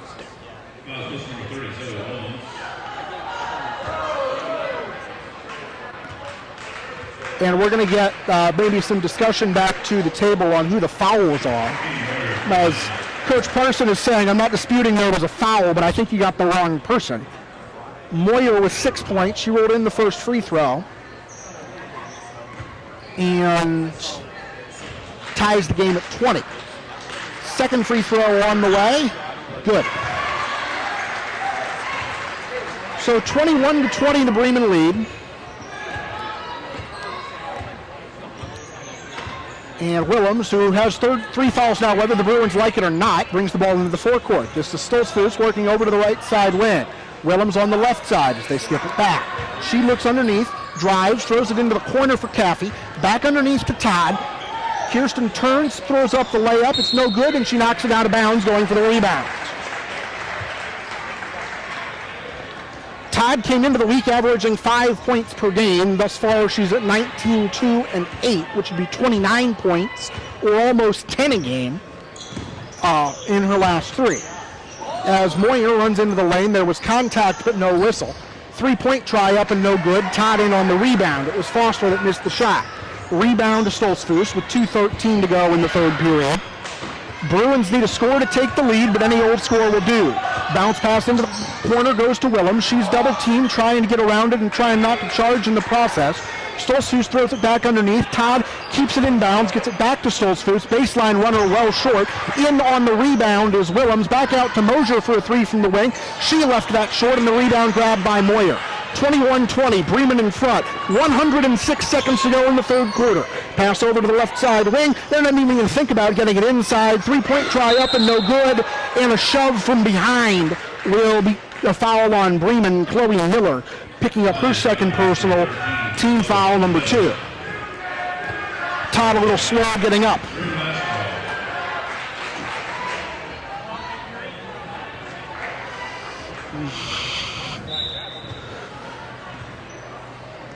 Bounce pass comes in from Willems to Stolzfus, who will come up the floor. 93 seconds to go in the 3rd quarter, as Stolzfus crosses the timeline. Mariah dribbles over to the right side. She's picked up out there by Kincaid, gets around her, stops and pops on the elbow and rolls in the jumper. That is Stolzfus' first bucket of the night. It puts Bethany back in front, 22-21. 72 seconds left in the quarter as Todd knocks the ball away from the driving Moyer. Stolzfus will bring it up the floor as I think Bremen wanted to stop and react to the turnover and kind of got to get back and play some defense. Willems into the free throw circle, gives it to Mosier on the wing as we come under a minute to go. Stolzfus again around the defender Kincaid, back out for the jumper. Looked like her shot was altered and it rattled out. Rebound to Moyer. Up ahead on the fast break, that's over the top to Kincaid. She lets Stolzfus come down and gets the layup to go. Kincaid into the scorer's book for the first time tonight. Bremen by a point, 23-22. 36 seconds left, 3rd quarter. Again, the Bruins can go 2 for 1 across the quarter break because they've got the possession arrow. That's Todd giving the ball back to Willems. Zoe drives down the left side wing, double teamed there. Back out to Stolzfus with 24 seconds left. Todd has to come out and collect the ball, but she does. Then she gets in for the rebound. Bremen gets it up ahead to Kincaid once more, and she's going to be stripped by Stolzfus on the floor, who gives the foul to stop the clock, but shuts down the Bremen fast break in the process. And they're going to say the foul was before she went up for the shot, which makes that a really smart foul. I mean, it was a smart foul, even if free throws ensued, but it's a really smart foul for the Bruins now that they get to come back and set their defense. So Bremen puts the ball in. Moyer is not able to collect. Willems comes up with the loose ball. She tried to be stripped. Now she's going to drive the lane and throw up a shot in the process. They're going to say she was fouled before the shot as well. But again, a possession for the Bruins with 8 3/10 seconds to go. That's Miller's third personal. So Miller has 3, Moyer has 3, and Shively has 3 for a Bremen team that's really gone 7 deep tonight. 8.3 seconds left in the third quarter. Stolzfus triggers the inbound pass. She's at 3 on the 5-second count. Pass goes underneath for the lay-in from Krysten Todd. Todd's into double figures. Bremen into the forecourt with 3 seconds left. Half-court heave up and off front iron. It was a try from Shively, but the try was all she got. So we have 24 minutes down and 8 minutes to go. It is Bethany 24, Bremen 23, as each team scored 8 points in the third quarter, and it's the Bruins out in front by a point here on Bruins Vision. Let's see. We've got Krysten Todd with 10 points for Bethany, 10 for Zoe Willems. That counts for 83% of the team's scoring. On the Bremen side of the ledger, 7 points for Katie Moyer, 7 for Kyla Foster, 5 for Michaela Shively. That accounts for a little bit more than 3/4 of their scoring. You don't want to hear me try to divide by 23 live on the air.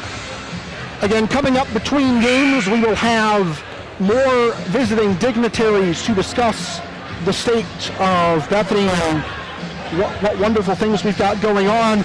Gary Chupp, the athletic director, is our halftime guest with Eric Dyck Hilty and Jim Buller, our bridge show guest between games, the full-time guest, the one you get at the end of the game. That's coming up in 8 minutes.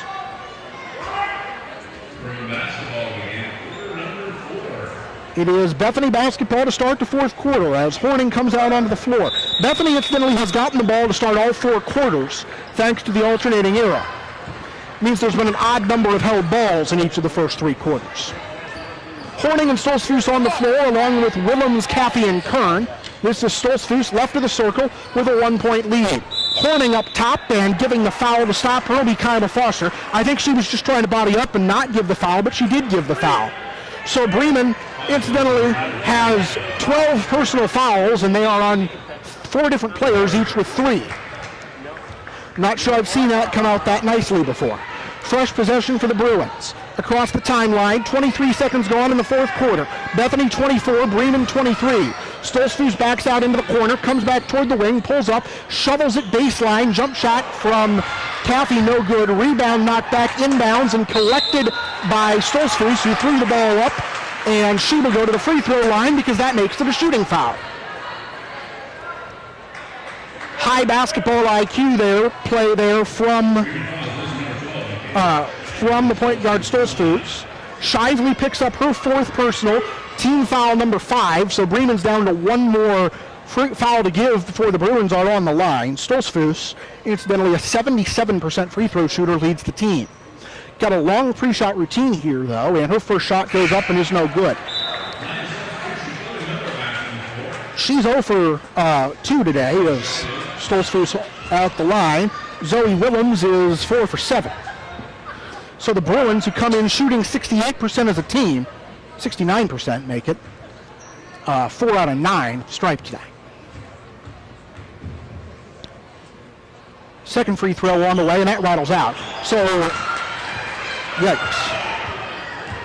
So make it 4 out of 10, and it's really 4 out of 11 because one of those was the missed front end of a 1-and-1. Bremen shuffles the ball around, pass goes back underneath the Grubbs, and she did a good effort from her to try to save it, but wasn't successful in that save attempt. Just saying, Bethany with 6, effectively 7 missed free throws. This game would be a little bit different, if half of those had gone in. That's a 4-point game instead of a 1-point margin. Here, that's basically a free possession or 2 on offense with 7 minutes to go in regulation. Right of the circle, Willems 3 off the strong side of the iron. Moyer on the rebound. Bremen comes back. They can take the lead with a score on this possession. Moyer's going to take it herself, runs into a double team. They go into the corner. Jump shot too strong. Willems on the rebound. They don't have numbers, so she'll slow down the fast break. Willems backs it into the corner. Now she's going to drive baseline. Goes up, tries to go up, and they're going to say she traveled before the tie-up. It would have been Bremen ball anyway on the alternating arrow. Bethany's 10th turnover of the night. They force Bremen into 15. But the Lions have the basketball in a 24-23 lead. Driving up the floor here, that's Grubbs giving the ball to Moyer on the right side wing. 6:26 to go in regulation. Pass goes to the left side. Splitting the double team. Todd got a hand on the shot from Foster. Loose ball over in the corner is going to be corralled by the Bruins, and Stocksdale comes the other way. 6:12 to go as the pass goes baseline to Kern. Collette looking, and fires and leaves it short, and it bounces in. Kern with 4 points tonight. Bruins lead by 3, 26-23, 6 minutes left in regulation. The top of the circle, Moyer with the basketball. Going in from the wing is Kincaid. She's double teamed back out for Foster, who ties the game with a 3.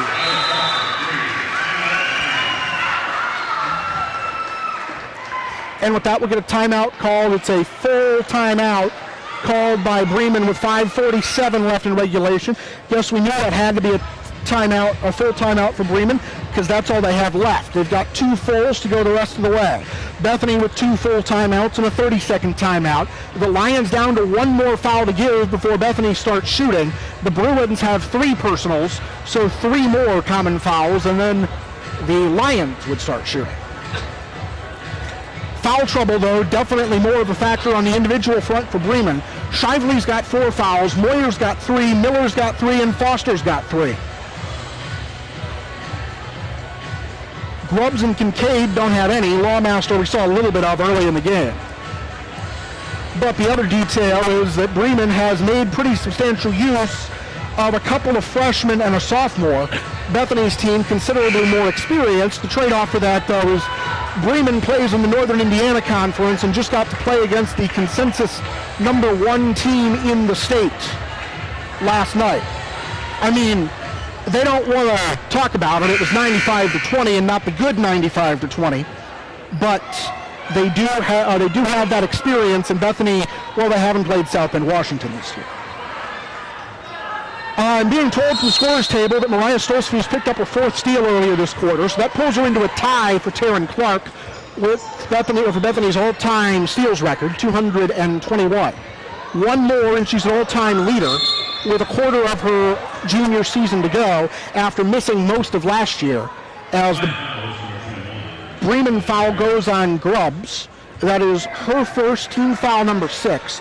It's a common foul, Bruin possession on the side, but it means that Bethany will go to the line on every Bremen foul the rest of the way. 26 all, 5:36 left in regulation. Horning triggers the inbound, ball goes into Todd left side wing. Krysten put the ball on the floor and didn't corral it. She picked it back up, and we're going to get a whistle from the center of the floor as Bethany calls the timeout. This is a 30-second timeout, so both teams are now down to their 2 fulls to go the rest of the way. And this is a reminder that we've got the Bruins all season long here on Bruins Vision. First of all, there's a boys game tonight. Then we're back here on Thursday night, the 12th. I'm doing math on the fly again. That's always dangerous. Thursday night, the 12th, Bethany takes on Blackhawk Christian in a sectional preview. Then Saturday of next week, Bethany takes on Trinity School at Greenlawn. That is both of those 6 o'clock JV tip-offs. Varsity following at 7:30. Of course, if there are schedule changes because say there's not an availability with the number of JV players, we'll tweet about it, and you can find it on the website. As Todd goes underneath to Willems, who's fouled on her drive to the goal, and she will go to the free throw line. Willems, Bethany's all-time leader in free throws. Kyla Foster picks up her 4th personal. That's team foul number 7, but it's a shooting foul, so Willems goes to the line for 2. Her first free throw up and good, and with that she ties Anya Kaufman for number 3 on Bethany's all-time scoring list. Michaela Shively checks into the game for Bremen, as looks like Foster is departing, but that is one player with 4 fouls replacing another. Willems gets the ball back at the line. Bruins by a point, second free throw good, and she's in 3rd place all by herself. 12 points tonight for Willems, 6 of them at the free throw line. 28-26 Bethany, 5:19 4th quarter. Moyer crosses over, runs into a double team in the lane. Colette Kern picks up the loose ball as going over the top, or it was Kincaid going over the top to try to get the ball and losing it off her shin, and then Moyer went in over the top of her left shoulder with the holding foul. That is Moyer's 4th personal, and that will send Kern to the foul line for 1 in the bonus. So on the foul front, that's Foster with 4, Moyer with 4, Shively with 4, and Miller with 3 for Bremen, which has only played 8 players and 1 of them sparingly. Kern's first free throw good. Bethany leading 29-26 with 5:14 remaining. Second free throw on the way from Kern, and that rattles home. Also, the Bruins with 10 turnovers. Bremen has given the ball up 16 times. Moyer on the right side wing, skips it over to Kincaid on the left side. She runs into a double team and gets trapped in the corner. Throws it back underneath, and Grubbs gets a layup. Good job of getting open there from the freshman. Nice court awareness. Gets the Lions back within a point. Grubbs with 4 now. Bruins lead by 2 at 30-28. But we're down to 4 3/4 minutes left in regulation. That's Horning throwing the ball back up top. Solstice runs it down after the deflection. Mariah looking left corner, gets it to Willems. Willems back underneath to Todd. Todd puts up the shot and it rolls in. It's a golden point for Krysten Todd. Her point number 12 for her, point number 32 for the team, scored by player number 32. Bethany's lead is 4. Willems strips the ball from Moyer, who wanted the foul called, as Bremen gives it up for the 17th time tonight. So give Willems the steal. She is, right now, she is 4th on Bethany's all-time steals list, and Stolzfus is tied for 1st. You understand why the Bruins have been pretty smothering on defense, giving up, I think, 33 points a game to their opponents this year. But they turned it over on offense there as the pass goes underneath and out of bounds. 4 minutes to go in regulation. Willems playing defense up top on Shively. Shively goes down the lane. Her runner's on the way and no good. And they're going to get Horning on the foul. And I think Parson saying that if you're going to try to draw the charge, you can't really... Well, I'm not going to use the word I want to, but you can't use it. You can't set for a charge halfway. Shooting opportunity here for Shively, who's a 36% shooter on the season. First free throw up and no good. Foul on Kern is her 3rd, team's 4th. So Bremen still has 2 more common fouls coming when they're on offense before they get into the bonus. Bruins are in the bonus. They've got 1 more 1-and-1 before they get 2 shots on everything. And they've got the lead. Second free throw for Shively rims out. Todd in on the board. Ball goes to Stolzfus, and again there's no shot clock in the high school game. So Stolzfus is going to bring the ball across the timeline, crosses over to her right hand, gives it to Willems' right side elbow. Willems goes down to the baseline, over to Kern in the corner. Colette drives underneath the goal to the other side, out to Horning on the left side wing. Handoff Willems, left side, 3:28 remaining. Stolzfus is defended up top, but gets a screen from Todd. Stolzfus over into the corner with 3:20 to go. Back out to Willems. Willems is going to drive the lane, backs it out to the wing. Gives it to Stolzfus, top of the circle with 3:13 to go. Like I'm saying, a game with no shot clock. Bethany is not a team you want to let run the 4 corners. And if that is Miller picking up the foul to stop the clock, it is. That is her 4th personal and team foul number 9. So Stoltzfus will go to the line for 1 in the bonus. She's 0 for 2 today. She's got 2 points. First free throw on the way, good.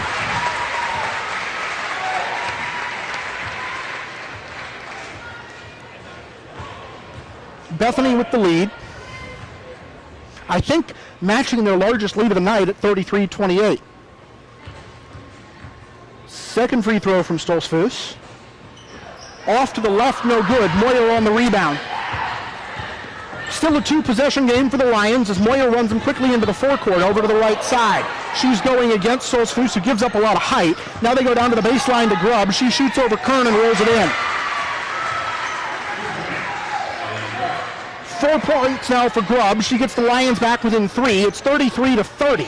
But the Lions have 4 players with 4 personal fouls, and every Bremen foul the rest of the way is 2 shots for the Bruins.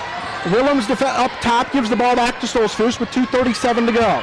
3-point Bethany lead. Stoltzfus down the lane, came to an awkward jump stop, but didn't travel. Willems driving from the right side wing, gets underneath, and she is stripped by Moyer on the way up. Willems tried to knock the ball away. Bremen gets it back. They can tie with a 3 on this possession, although I'm trying to think they made 3 threes all night. 2 of those were in the first quarter. Here's a try for another. Shively off back iron, rebound Willems. Horning gives the ball to Stoltzfus with 2:05 to go, fourth quarter. Again, got to get across the timeline. They will do that at the 2-minute mark. The Bruins know that as long as they have the ball, Bremen doesn't, which I realize is stating the obvious. Kern on the left side wing. Tries to get around the defender and lost the basketball. Now she gives the foul, does Kern. That's going to stop the clock. It's her 4th personal, and it's team foul number 5.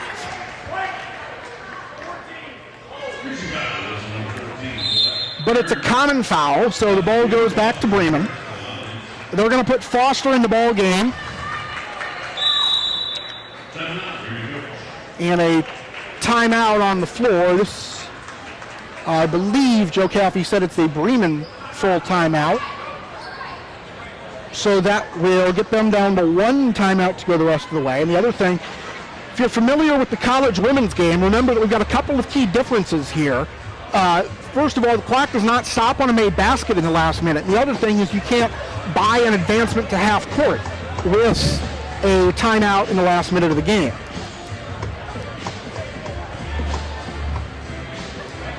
So it'll be Bremen basketball after the timeout, after the Bethany turnover and the foul on Kern. Bruins have 9 points in the quarter. Bremen has 7. So a 1-point lead has grown to 3, but it's still a 1-possession game. The Bruins' backcourt has been pretty stellar this year, but Bremen definitely outsizes them. As Bethany starts a 5-1 Horning and a 5-3 Stoltzfus in their backcourt. Kincaid, who is the shortest player we've seen from Bremen, has 2 inches on Stoltzfus, 4 on Horning. And Katie Moyer's 5'11", Chloe Miller's 5'9", Michaela Shively's 5'9". The Bruins have just 1 player, that's Krysten Todd, above 5'7". 1 minute, 39 seconds to go in regulation as Moyer comes to a stop on the right side wing. She looks back for the handoff, gives it to Kincaid. Stoltzfus takes it away. Stoltzfus back into the forecourt, as that's an important steal for a couple of reasons. And they're going to give the foul on Moyer, who fouls Stoltzfus to stop the clock. And that is Moyer's 5th and disqualifying foul. That's the signal from the scorer's table. So Moyer is out. That's Bremen's leading rebounder and 2nd leading scorer. And Stoltzfus goes to the free throw line where she's a 77% free throw shooter, albeit just 1 for 4 tonight. She does get the benefit of 2 shots this time. It's a double bonus foul. As somebody in the Bremen section points out that Bremen has committed twice as many fouls as Bethany in this game. To which the response, quite simply, is there is no rule in the book that requires them to be equal. First free throw good from Stoltzfus, gets it back to a 2-possession game, 34-30. Second free throw on the way from Stoltzfus makes it 35.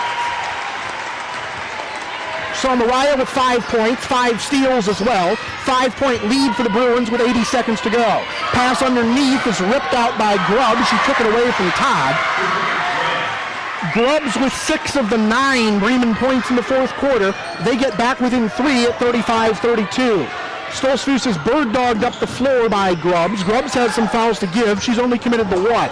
Stolzfus comes to the top of the circle with a 3-point lead and 58 seconds remaining. Willems ball handles here. She's a pretty good free throw shooter also, 75% coming into the game. Stolzfus on the left side wing as Grubbs almost looks like she's trying to foul her, and there she gives her a forearm shiver to get her out of the way. That'll stop the clock. Grubbs with her second foul, team foul number 11. And Stolzfus, who is 3 of 6 at the line in this quarter, 3 of 7 for the game, will go to the foul line.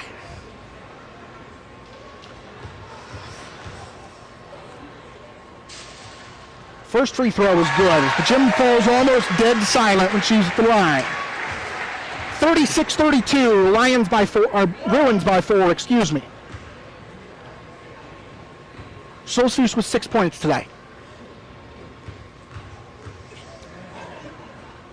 Second free throw from Stolzfus, who is a little bit like Giannis Antetokounmpo in the sense that she would struggle if we adopted the international rule where you only have 5 seconds to shoot free throws.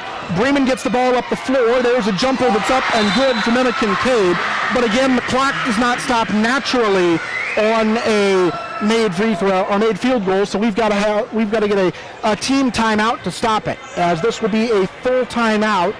I believe it was taken by Bethany.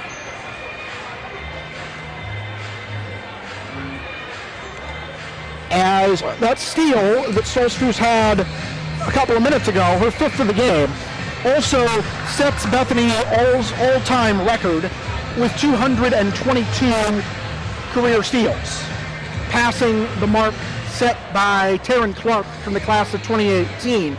Clark had 221, now Stolzfus 222 with 41 seconds or so left in the fourth quarter. Not to mention at least 8 more games left in her junior season, not to mention all of her senior season. Mariah's going to take that steals record and run away and hide from everybody except Zoe Willems, who was north of 200 for her career. The Bruins with 13 points in the fourth quarter. Bremen with 11. It's Bethany 37, Bremen 34.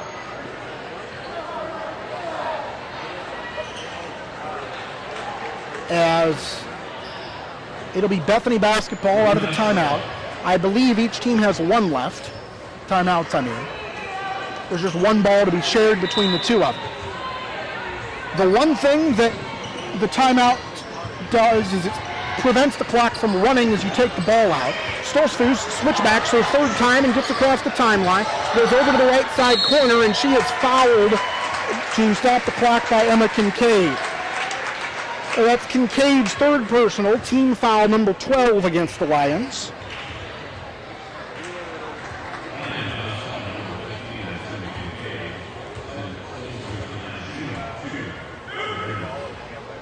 Sorry, it's Kincaid's 1st foul. I'm not sure where I got the 3rd from, given that I have the X mark there. First free throw from Stolzfus is good, so she's got 8.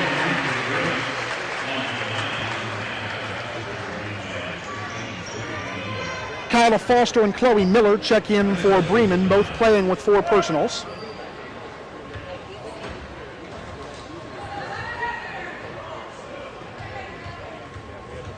Second free throw on the way from Stolzfus. Good. Mariah was 1 for her first 5 at the line tonight.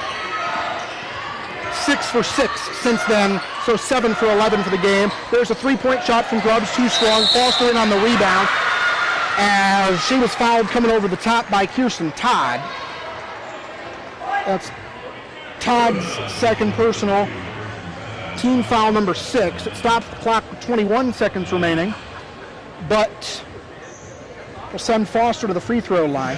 Kyla, the team leader, at 79% from the foul line. She has 9 points tonight and misses the first free throw. Bremen Let's see, Bremen has made 5 free throws tonight, which sounds like a good number, but they have attempted 11. One more shot on the way from Foster, and the other thing is that missing the first means this will still be a 2-possession game, and it'll still be a 5-point game. Stolzfus is in on the rebound. She cuts away from the defensive chaos, gives the ball to Willems, who crosses into the forecourt with 14 seconds left, and she is fouled by Michaela Shively. I'm sorry. Is that fouled by Eliana Grubbs, 21, not number 12. That is Grubbs' third, the 13th Bremen foul. It's going to send Willems to the free throw line. And she missed the front end.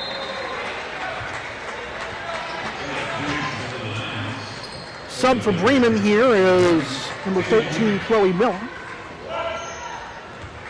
As it'll be Bremen basketball with 13 7/10 to go after the free throw, assuming Willems makes it, which she does. So with 6 points, Bethany leads. Stolzfus gets the steal, and she is shoved from behind, and that'll be an intentional foul called on Bremen. And that will also, if they got Shively, which they did, that'll be a disqualifying 5th personal foul. Stolzfus slow in getting up because she took a 2-hand shove to the back.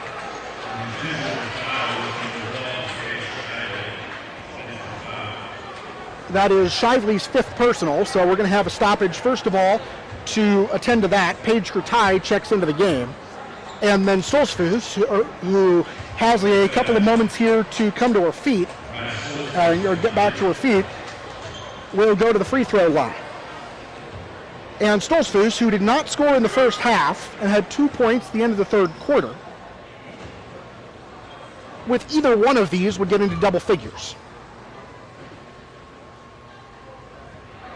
First one misses. As we ran 5 2/10 seconds off the clock after the Bethany free throws the last time. But the other thing is the ball is going to go back to the Bruins here off the intentional foul. Second free throw on the way from Stolzfus. Good.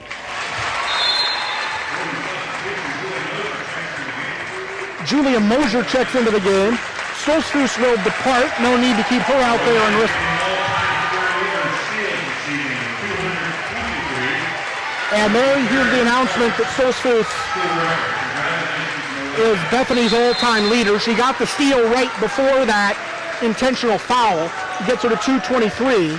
And Willems is going to come into the forecourt, and Bremen will call off the Lions. There's the horn. There's the ball game. The Bruins are 14-2. They win it, outscoring Bremen 17-11 in the fourth quarter. And Bethany as Bethany moves to 14-2 overall. They win their 4th in a row. And we will take a look at our unofficial final scoring before we send things back to the studio for our between games features. Let's see what we've got here. Kyla Foster with 10 points. We have Eliana Grubbs with 8 for Bremen, I should specify. Katie Moyer finishes with 9. That's 4 points for Emma Kincaid and 5 for Michaela Shively. Make that 7 points for Moyer, not 9. So 10 for Foster, 8 for Grubbs, 7 for Moyer, 5 for Shively, 4 for Kincaid. On the Bruins side of the ledger, Colette Kern finishes with 6. Mariah Stolzfus with 10. Zoe Willems finished with, she had 8 at halftime, made 5 free throws in the second half, that's 13. Kirsten Todd finishes with 12. She adds 10 points. She averages more than 10 points a week when she came in averaging just 5. And so the Bruins get all their scoring from 4 players, but come out with the win. It was 10-8 Bruins at the quarter, then a 1-point margin as each team scored 8 points in each of the next 2 quarters. Bethany outscores Bremen 17-11 in the 4th and final stanza. And we will wrap things up with Bethany moving to 14-2. That brings us to the end of another Bruins Vision basketball game. As the sands of time slip through the hourglass, you can pass in the songbooks and the Bruins win 41-34. This copyrighted telecast has been brought to you by the authority of Bethany Christian Schools Incorporated. It may not be reproduced or retransmitted in any form, and the accounts and descriptions of this game may not be disseminated without the express written consent of the Office of the Commissioner of Baseball. Our executive producer and director of running all over the gym like a crazy person is Tyson Miller. Bethany's head of school, Dr. Tim Layman. The principal is Hank Willems. Gary Chupp, the athletic director. Kevin Miller, the assistant AD. Our emergency backup table crew is Stella Wilson, Milo Yoder, and Addison Yoder. And Flamingos bend their leg is at the ankle, not at the knee.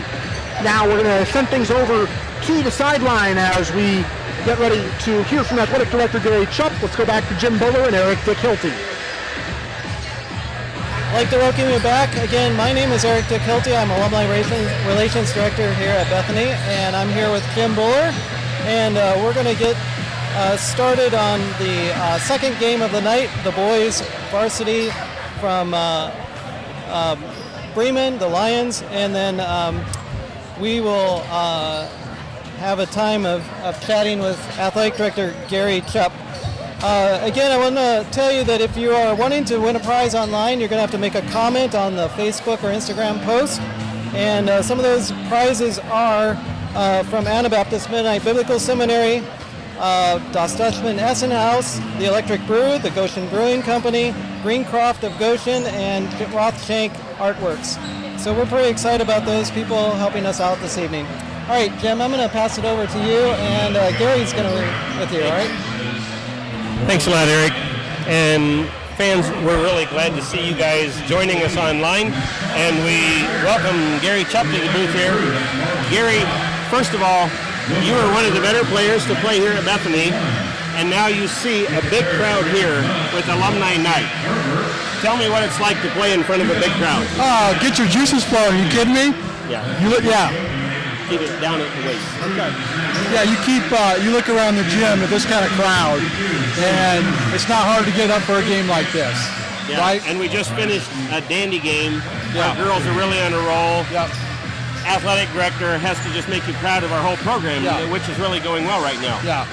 Well, this junior class, they've been coming for a while, right? I mean, we knew they were, both in the guys and the girls, they were both going to be very strong classes. So now, yeah. And speaking of that, it's a natural segue. So your son is a junior. Right.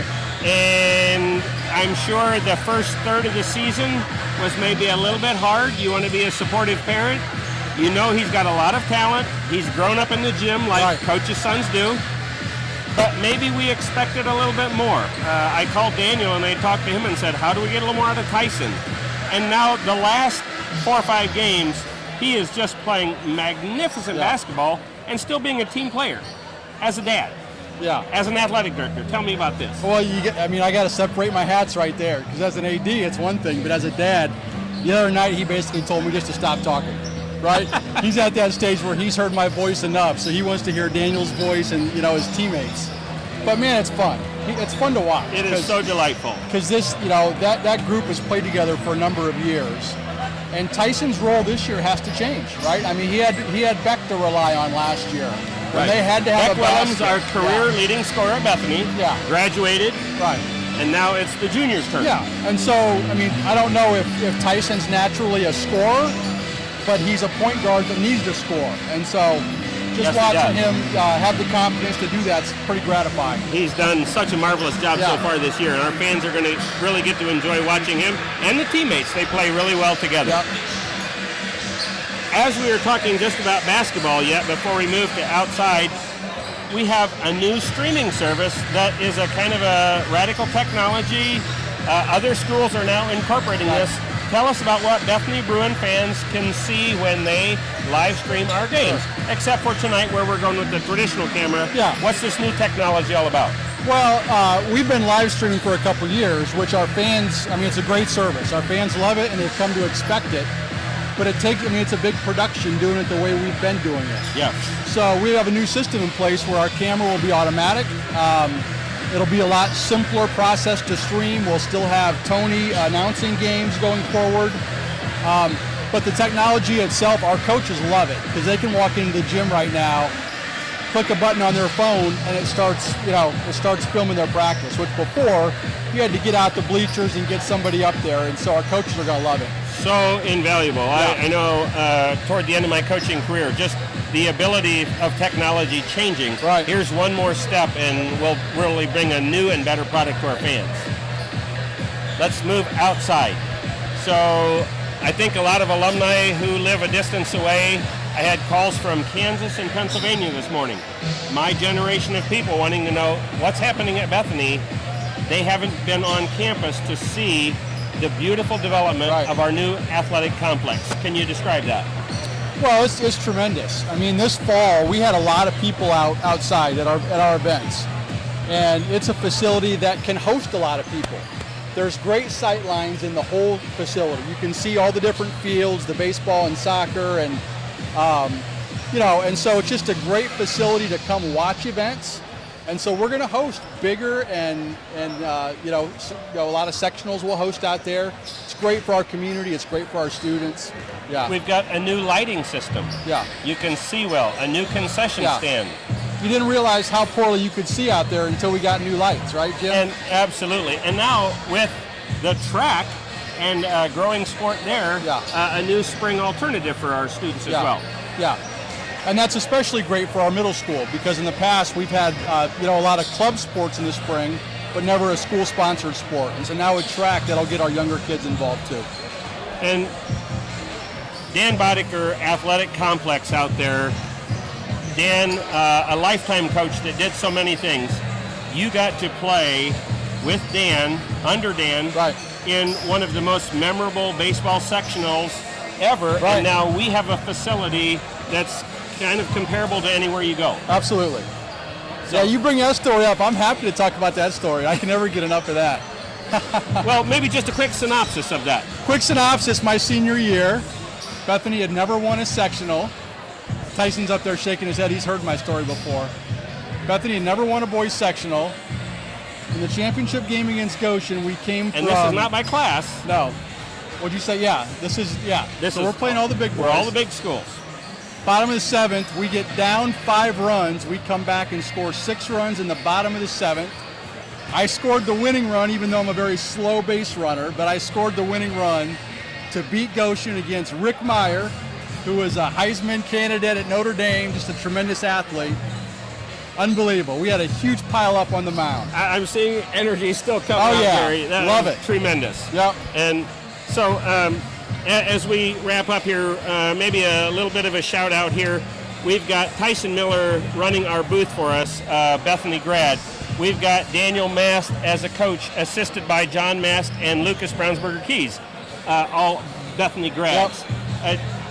The satisfaction of people who have invested their lives coming back. Gary, a Bethany alum here, who is back now as AD. We have a lot of that on our staff here. Yeah. The collegiality that builds. Just talk about that a little bit. Oh, absolutely. Well, Tyson Miller is a perfect example, right? So we ran into trouble this year because we were having trouble streaming our games. Tyson was a grad from a couple years ago that got our live streaming up and running. You know, when the tragedy happened with Peter, Tyson was more than willing to step up and continue our live streaming, and so we've got a lot of people that help our athletics run smoothly because they like coming back and just investing in this place. For sure. Well, when we moved to this facility, we enjoyed hosting home games finally, something that Bethany basketball teams didn't always have the luxury of doing. Now a middle school gym where we could play JV games earlier, ahead of time. And we are talking, as Tim Layman announced at the beginning of our program this evening, a building program to even add elementary wings. Does the athletic job just keep growing, Gary? When do you get maxed out in your role, and what kind of things do we offer at the middle school level? Well, so at the middle school level, from 6th through 8th grade, we offer 5 sports in the fall, and then boys and girls basketball in the winter, and now we'll offer track in the spring. Younger than that, we've got a lot of club sports that's kind of organized by parents right now. But certainly, as we continue to grow, we need to have an activities director at the lower school to get those kids involved. Fantastic. So that's partly my job right now, and we share that job. But let's get those kids active. That's tremendous. Yep. So, any closing thoughts of wisdom you want to give to our alumni? If you can't get on campus, live stream. Get on and join the events here. You can find it easily on our website, and if you have questions, call the office. They'd be glad to walk you through it. Follow us through on live streaming, boys and girls basketball, volleyball. We're going to start streaming soccer in the fall, so it's easy to keep track of what we're doing. Love to have you guys back around, and so love the support. Have fun tonight. Should be a good game. Thank you, Gary. Really good to have you here tonight. So we'll welcome Eric Hilty, our Alumni Relations Director, back with a few more door prizes and some comments. And alums, we're just so glad that you could join us here this evening. Thank you, Jim. Thank you for taking the time to be with us this evening. What a privilege. What a joy. It really is. Again, I want to thank all of you for participating tonight. It's nice to have all of you available to watch our game during the evenings like this. We have had a wonderful alumni night. It's always nice to have an alumni night where we have a win. And it was nice to see that game with the girls winning against the Bremen Lions, 41-34. We are again going to be drawing some prizes, and I'll be sharing some winners of some prizes shortly. Again, some of our sponsors for this year, Alumni Night, are Anabaptist Biblical Seminary, Das Dutchman Essen House, the Electric Brew, the Goshen Brewing Company, Greencroft of Goshen, Rothshank Artworks, Kircher's Sunrise Orchards, Team Construction Company. And we just want to thank all of those people who have sponsored us this evening, and it's nice to have them participating with us in that way. At halftime of the boys' game, we will have Jim coming back, and he will be interviewing KP, or Krysten Parson, from the Varsity girls team, get a little bit of information from her, how the season has been going, and it'll be nice to chat with her. The other thing is, some of you may have seen on an email that we are encouraging people to participate in the Facebook alumni group. So if you look at your email that we sent out just the other day, there is a link at the very bottom where you can go right to our Facebook page, and you can see how to join that. Let me share a couple of quick winners. Jane Otto, class of 70, won a t-shirt and a mug from AMBS. Sarah Yoder won a Goshen Brewing Company $50 gift certificate. She's from the class of 01. Sam Miller, you're a winner of Electric Brew Coffee for the Year. Brooke Reinhardt, class of 18. She won a Rothshank Artwork Bethany ceramic mug. So we're pleased to announce those, and we're happy that all of you are able to participate in that way. Again, it's always a joy to see so many of our alumni here in person, and it's nice to have you online and participating with us. All right, it's about time for me to head it over to Tony, and Tony will get us the startup of the play-by-play for tonight's boys' game. Thank you.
Good evening and welcome back for another exciting edition of high school basketball with the Bethany Christian Bruins, who go for their 6th win in 7 games tonight on Alumni Night at Buller Court, taking on the Lions, who come over from Bremen High School in Marshall County.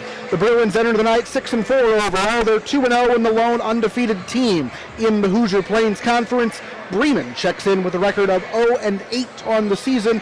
They're 0-3 in the Northern Indiana Conference because they went from one of the big boys in the Northern State Conference when that league dissolved a few years ago to one of the smaller schools in the NIC, and they got the fun of starting their conference schedule with Penn and South Bend, Washington as the second and third games, which is to say that it will only get easier for the Lions in green, although maybe not next Friday when they travel over to Northside Gym to take on Elkhart.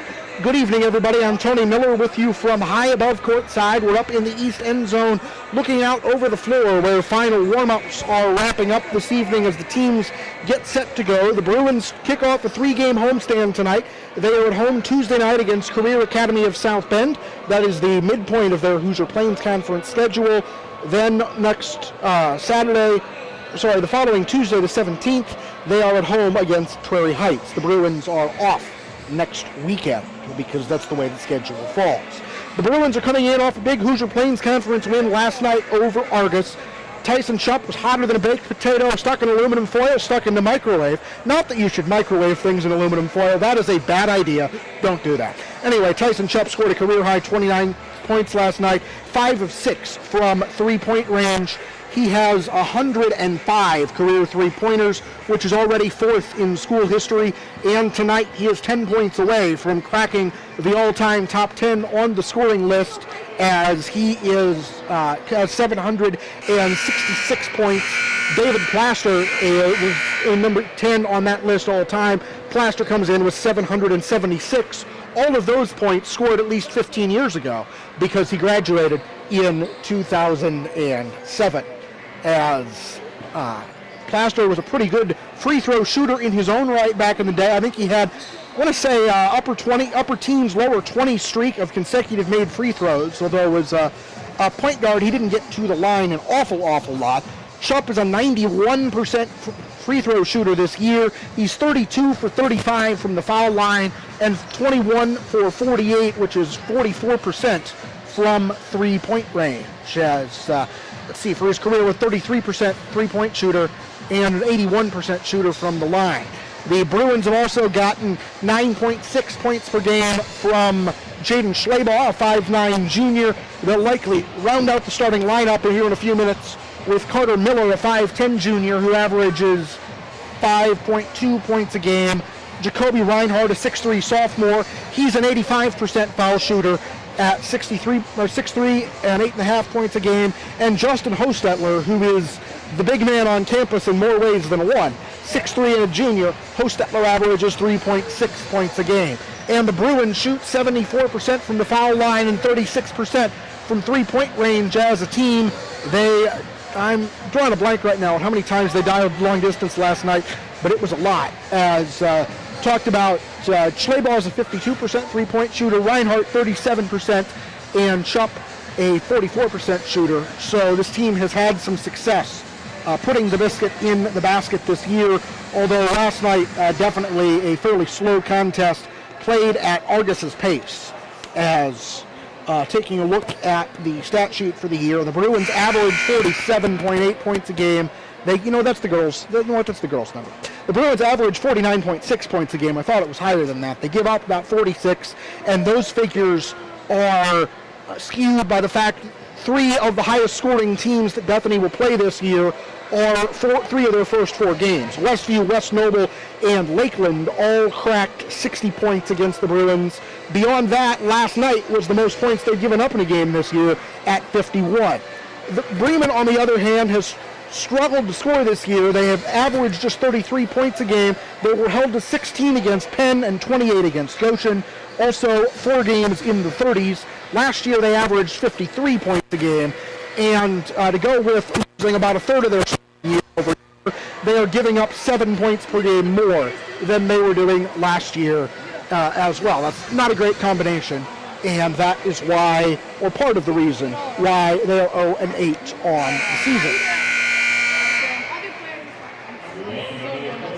Now we'll get the game preliminaries out of the way. You hear Joe Caffey going over our sportsmanship statement. A reminder to please do not elbow anybody getting snacks out of your own fridge or, waiting in line for the restroom. But the teams are on the floor and waiting for the starting lineups to be announced. As we've got 6-4 Bethany Christian waiting to take on 0-8 Bremen. Now let's go down to the floor and join Joe for the starting lineups.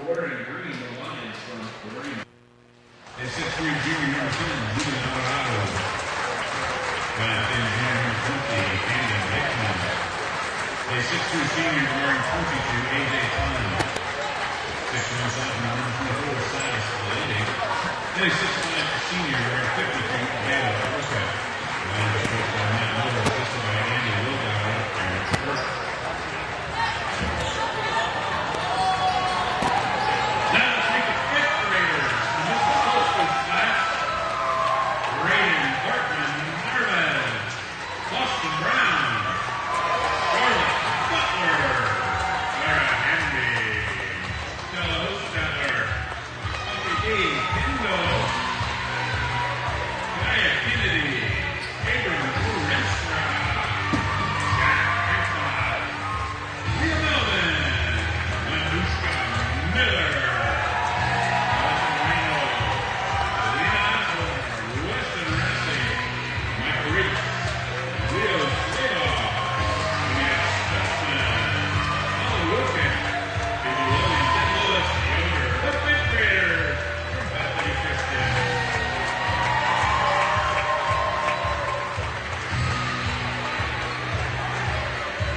And now, get on your feet, make some noise for the starting lineup for the Bruins. A 6'4" junior, number 4, Tyson Miller. 5'4" junior, number 10, Carter Miller. He's a 5'9" junior wearing number 12, James Slayball. 6'3" sophomore, number 32, Jacoby Reinhardt.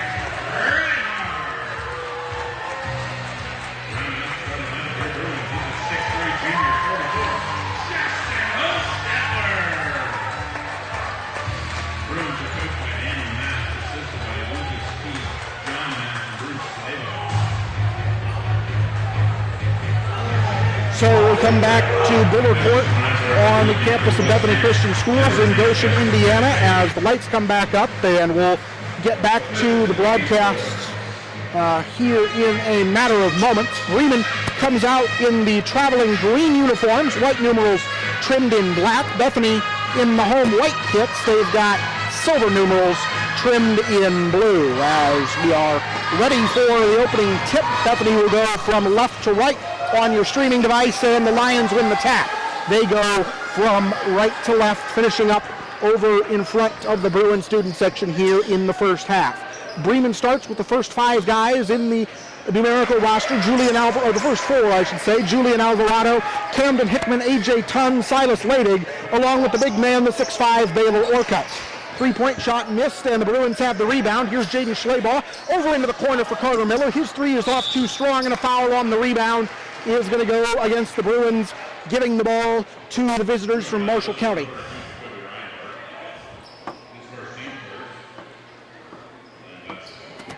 As Jacoby Reinhardt picks up his first personal foul, team foul number 1.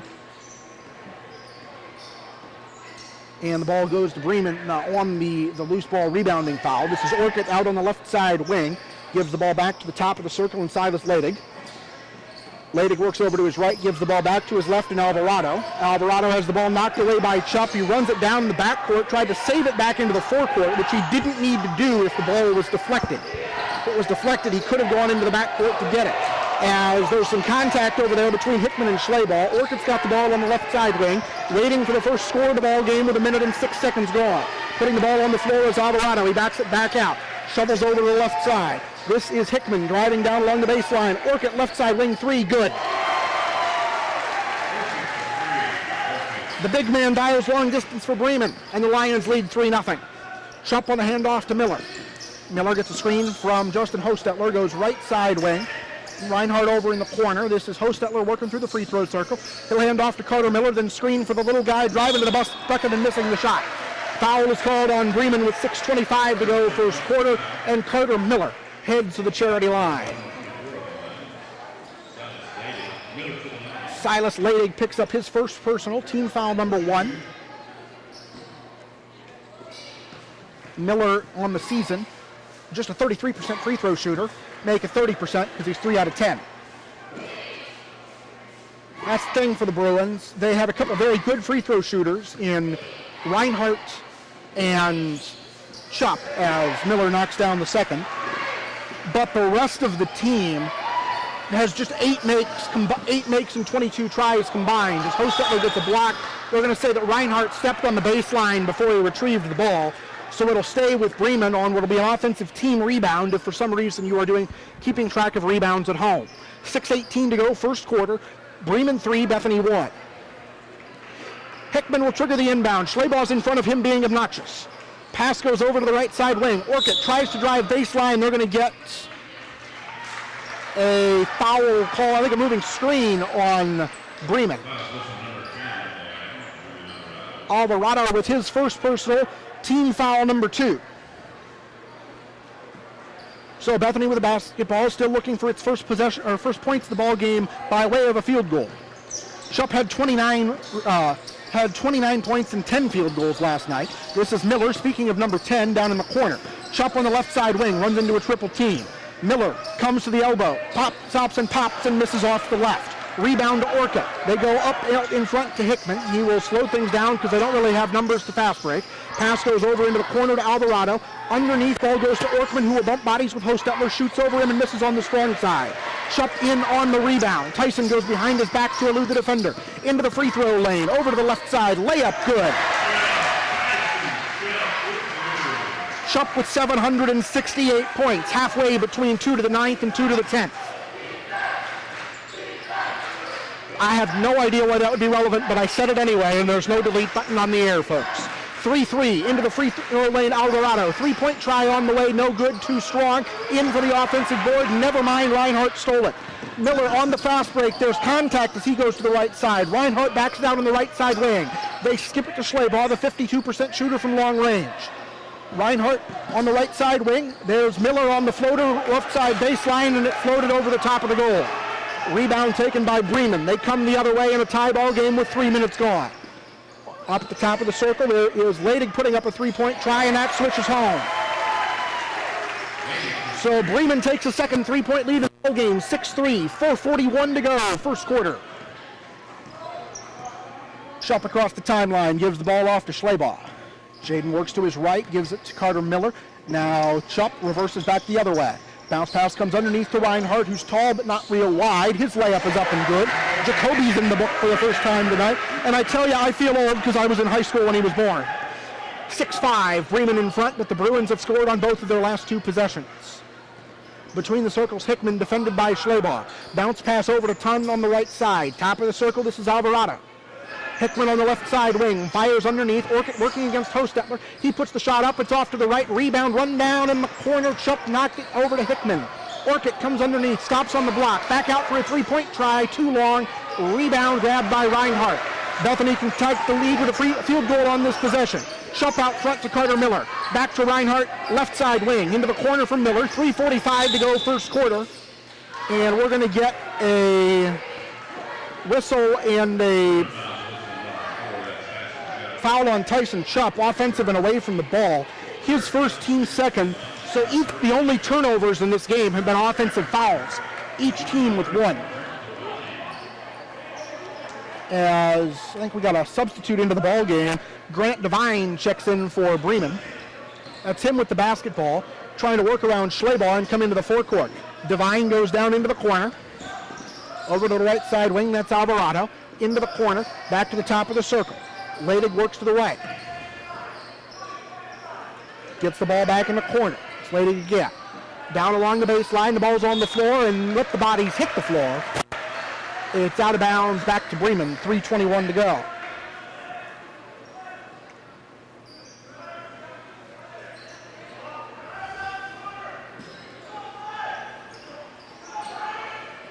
Pass goes in over the top, and it's going to go over the top of everybody.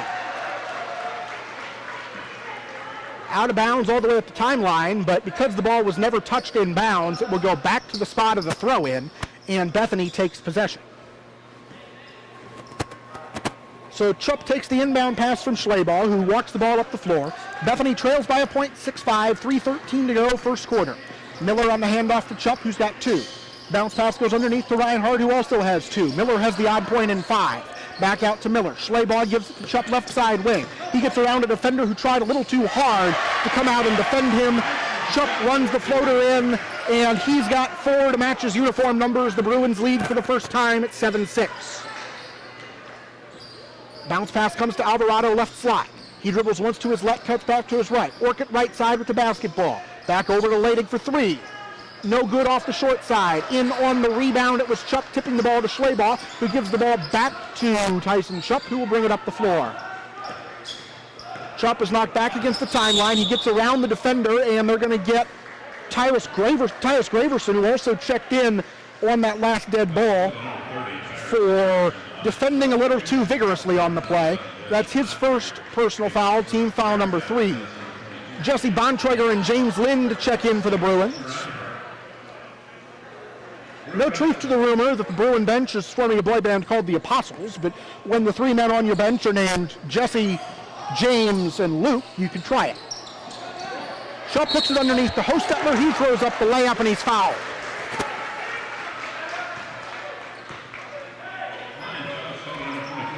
That's Silas Ladig's second personal. Team foul number 4. And Hostetler will go to the free throw line. He's 3 for 6 there this year. First free throw, up and good.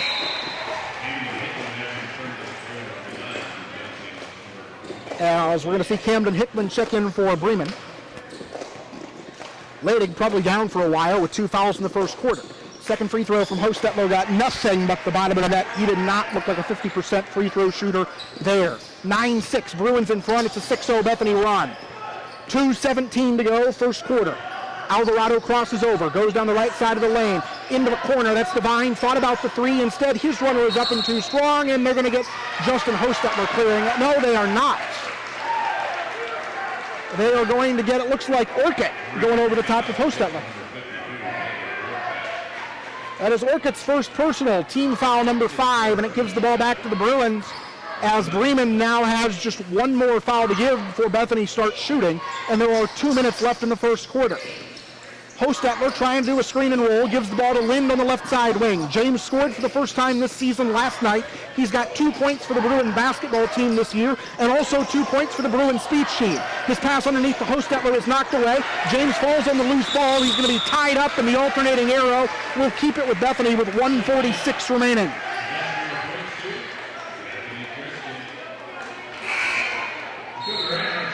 So Jacoby Reinhardt will check back in, as Hostetler will take a seat.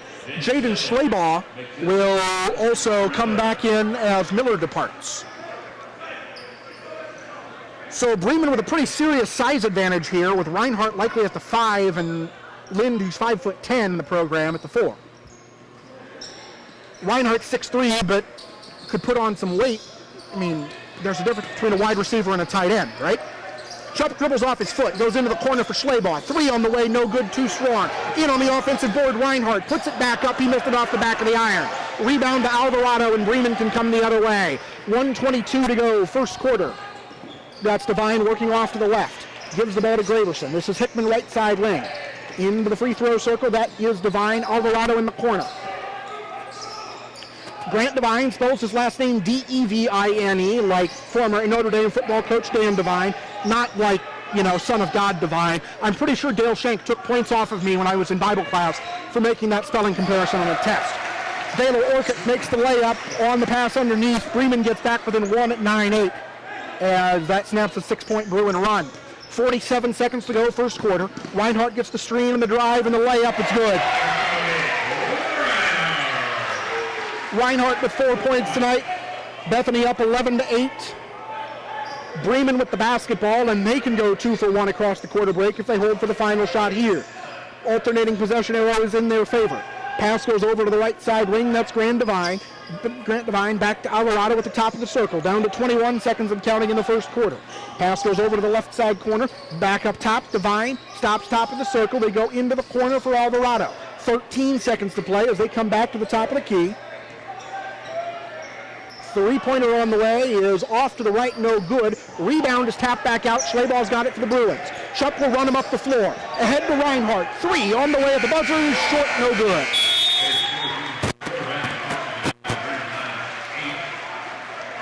So at the end of 8 minutes of play, it is Bethany Christian 11, Bremen 8. And we want to remind you that we are here all season on Bruins Vision as Bethany is at home.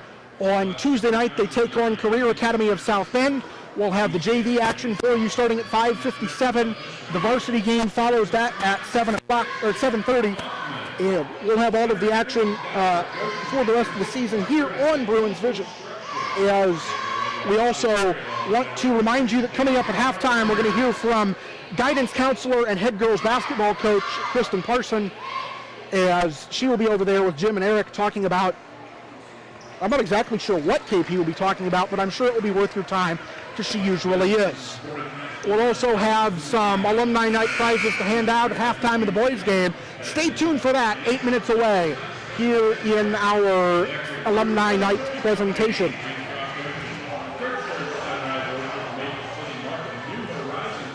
See who comes out onto the floor to start for the Bruins. I've got Carter Miller, James Lynn, Jaden Schlabach, Justin Hostetler, Jacoby Reinhardt, the 5 in white.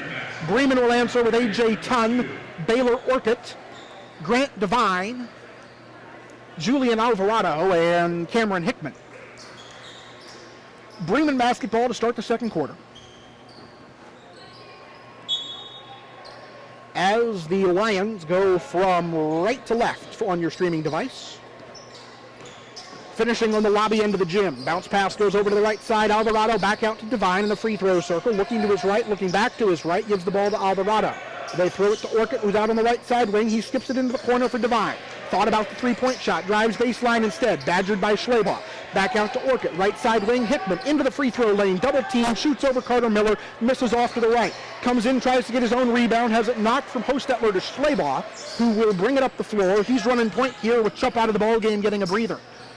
36 seconds gone, second quarter. Hostetler holds in the free throw circle, right side. Handoff Reinhardt. Jacoby drives the lane. Contact, layup, spins off. Rebound grabbed by Orcutt. Good job of positioning there on the similarly sized Justin Hostetler. On the right side wing for Bremen, this is Hickman. Hickman back to the top of the circle, looks for Devine. Devine puts the ball on the floor, works to his left, shovels it back to number 22, A.J. Tunn. Hickman right side wing with 6:57 to go. Stops in the free throw circle, goes back to Alvarado on the right side wing. Bremen having trouble getting open against the Bruin defense. Hickman's going to work it back to the right side. No scoring yet in the quarter with 1 minute and 12 seconds gone. Three on the way from Tunn, left of the circle, hit the back part of the iron and came off. Straight out front. Reinhardt on the rebound into the forecourt. Carter Miller up ahead, left side corner. Would have been too early for a good three-point shot because the Bruins didn't have anybody underneath yet. Schlabach in the lane, back to the right side wing for Reinhardt. A trifecta of Bruin subs waiting at the scorer's table. Here is Schlabach, bounce pass underneath to Hostetler, back out to Schlabach, back to Hostetler, a little two-man action. Hostetler's double team goes up the left side and lays it in. Justin Hostetler has already hit his season scoring average. He scores 3.6 a game, and tonight he's got 4 as the Bruins lead by a difference of Fibonacci numbers 13-8. Hickman fires a 3. It misses off to the left. Rebound grabbed by James Lynn. Coming up the floor, Schlabach over to Reinhardt. Hostetler at the free throw line. Stops and pops and misses too strong. Rebound is grabbed by Julian Alvarado, and I thought they might get Lynn for the jumping in after the fact, but that is a full timeout taken by Bremen with 5:52 to go in the second quarter. A reminder that we'll also be back here for all of the Bruin girls games the rest of the way on Bruins Vision, either with or without commentary. Coming up on Tuesday night, they go to Career Academy South Bend. We'll have updates on that game as we get them throughout the boys game here on Bruins Vision. Then Thursday night, we will get the girls in action against the Trinity School at Green Lawn, which is a Hoosier Plains Conference matchup. And on Saturday, the Bruins will, Thursday night is Black Hawk. Saturday is Trinity School at Green Lawn. Both of those 5:57 JV games with the varsity following at about 7:30 here on Bruins Vision. There's the warning horn for the teams to come back out. They are not, so far, coming back out.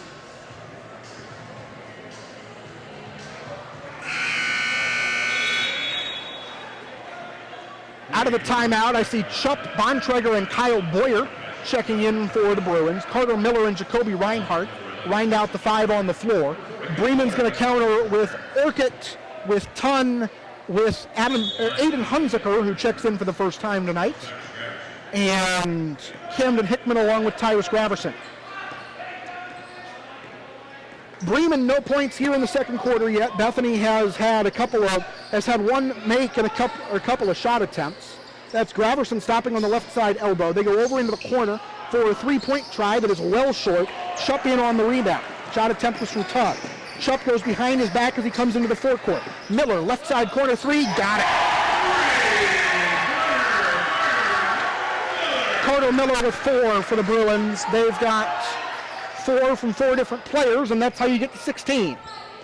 Bethany is doubling up Bremen with 5:11 to go in the second quarter. Hickman gives the ball over into the corner. That is Graverson, and there's a foul along the baseline. I believe they're going to get Kyle Boyer with some reaching. If the man's been playing goalkeeper all soccer season, you can forgive him for using his hands. As Silas Ladig will check back in for Bremen. That's one to watch, just in the sense that he's playing with 2 personal fouls and more than 5 minutes to go. Here's a 3-point try from Hickman, right side wing. That is out of bounds. They're going to say it was touched by Bremen before it hit the baseline, and it'll go to the Bruins. This is Chupp coming up the floor with 4:52 to go first half. Bontrager to his left, Boyer in the middle. He's got Miller and Reinhardt over on the right side. This is Reinhardt driving from the corner. He lost the ball. It's knocked out of bounds, and it'll go over to Bremen. After a girls' game that featured 28 combined turnovers, we've had just 4 here in the first quarter and a half.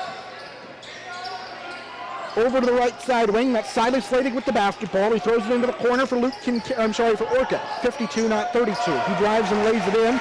Orchid with 7 points tonight. That is 70% of Bremen's scoring. Can't tell you what he's averaging on the season because Bremen doesn't believe in putting its stats on Max Preps. As Reinhardt goes over into the corner, that's Miller going baseline and getting the layup to count. Miller now with 6. He's above his season average. He averages 5.2 a game. He scored Bethany's last 5 as the Bruins lead 18-10. 4 minutes to go at the midpoint of the second quarter. In the right side corner, Bremen works it underneath. Orchid double teamed. Back out to Ladig. On the left or the right side wing, he's defended by Reinhardt. And they go over to Hickman. Now into the corner.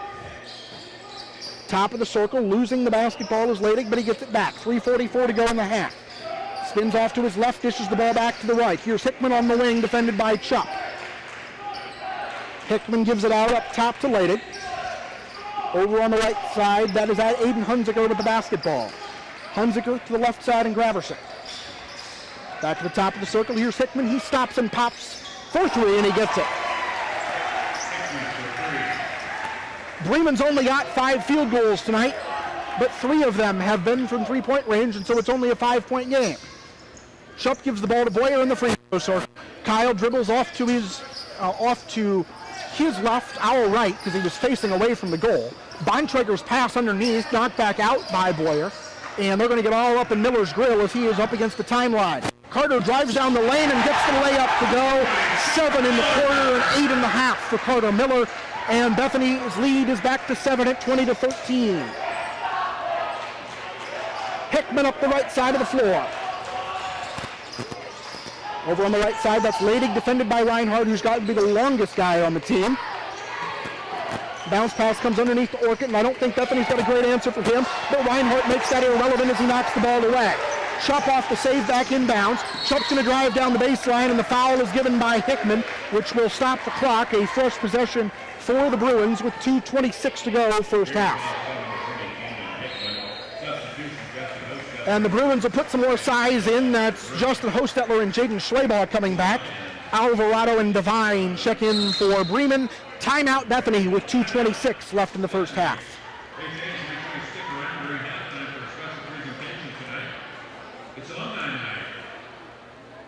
As I'm trying to see, this looks like it's a 30-second timeout. I didn't get the signal explicitly that that's what it was. I'm told that there is a special halftime presentation coming up. I don't know what they're presenting at halftime, but who knows? I do see, looks like head of school Dr. Tim Layman's over there at the end of the gym. But Dr. Layman's here on a fairly regular basis, so I wouldn't read a whole lot into that.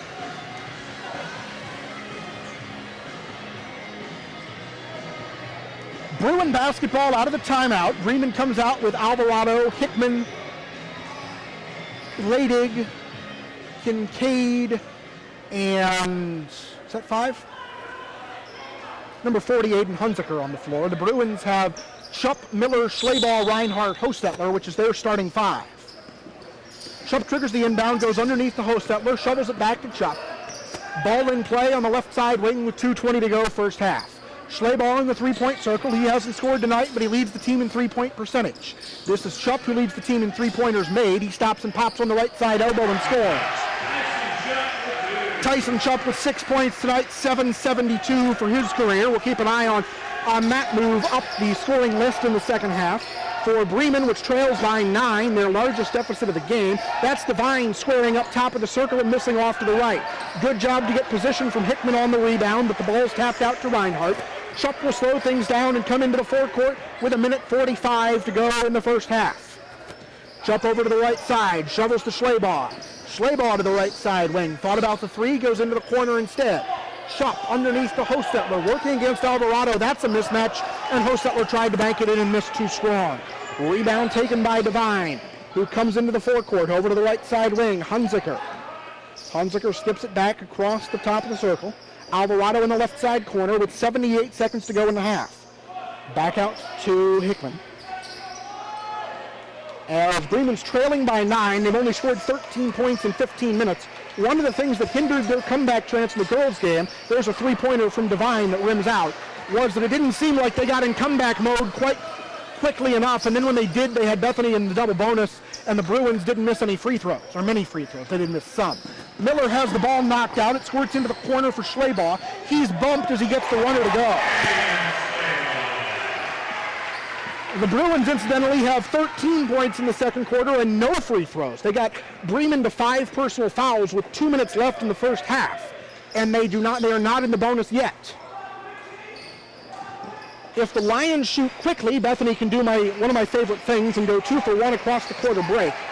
They go over to the right side wing to Hickman. 24 seconds to go. There's Devine left of the circle. His three is too strong. Reinhardt got a hand on the rebound, saved it back inbound. Hickman gets around. Chupp goes in for the layup, count the basket, and put him on the line.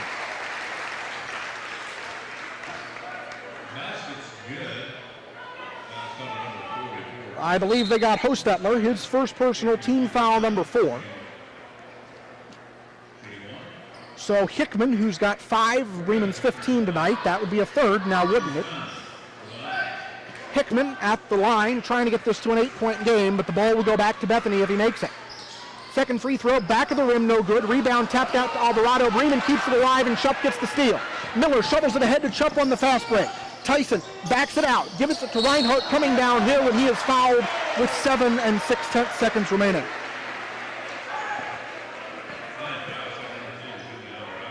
Julian Alvarado picks up his second foul, team foul number 7, and Reinhardt, who is an 85% foul shooter. It's like his dad was a decent guard back in the day, and his mom was a college athlete in 2 different sports. And of course, Jacoby misses his 4th free throw of the season right after I said that. Bremen will get the ball back unless the Bruins get an offensive rebound here. Reinhardt knocks in the second free throw. He's got 5. 25-15, Bethany by double figures as the pass comes into Alvarado, but they make him come back and meet it at his own free throw line. Pass up ahead goes to Leydig in the left side corner. Three-pointer swishes home as time expires. Leydig with a three. He's got 6, and the Lions are within 7. It is 25-18, but Bethany outscored Bremen 14-10 in the second quarter. We recognize someone who's impacting many alumni in the building. As We're recognizing Renee Yoder for her outstanding service to Bethany Bruins athletics for the past 25 years.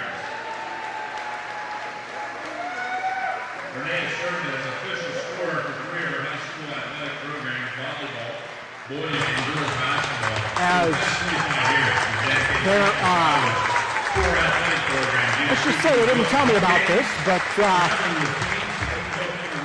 official scorer Renee Yoder being recognized for 25 years and counting of service to Bruin athletics. Renee is widely considered to be one of the very best official scorers in the northern part of Indiana. For attention to detail, Renee and data and communication skills earns her high praise from colleagues, coaches, and officials. Don't take it from me, let's hear from former peers. Basketball official Gene Field says Renee is very professional, but she also just flat out loves what she does. Milo Vukovic, the volleyball official, says her work is immaculate and makes my job easier knowing she's at the table. KP, our very own girls varsity basketball coach, says Renee's an ambassador for Bethany Athletics, dedicating hundreds of hours to our basketball and volleyball programs the past 25 years. Renee, you're a class act, and you represent our Bethany community with great pride and service. Basketball official Eric Coburn says, seeing Renee at the scorer's table is a great feeling. She's always prepared, professional, and focused. Great asset to your school. Dan Motts, a volleyball official, says Renee's always willing to help out with new scorekeepers, teaching the proper way. She's made my job as an official much, much easier. Keep them in your basketball official reports. Her pleasant personality and extreme organization is not something we see in most schools. Daniel Mast, Parson basketball coach here at Bethany, says one word, reliable. And then he says more.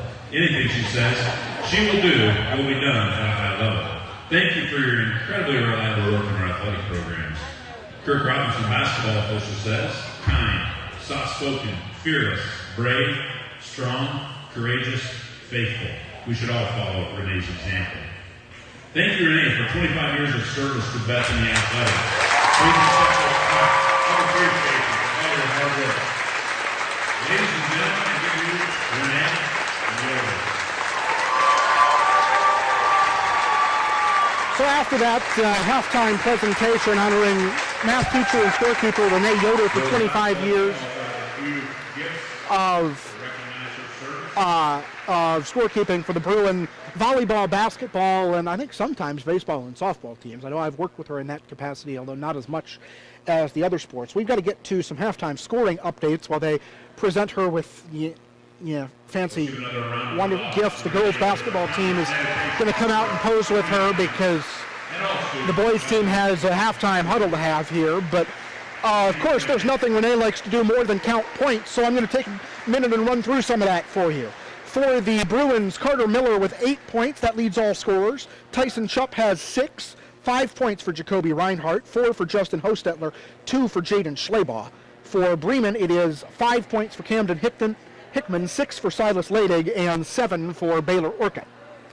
As the Bruins lead at 25-18 at the intermission, it was 11-8 Bethany at the quarter. Then the Bruins outscored the Lions 14-10 in the second half, and they take a 7-point lead into halftime.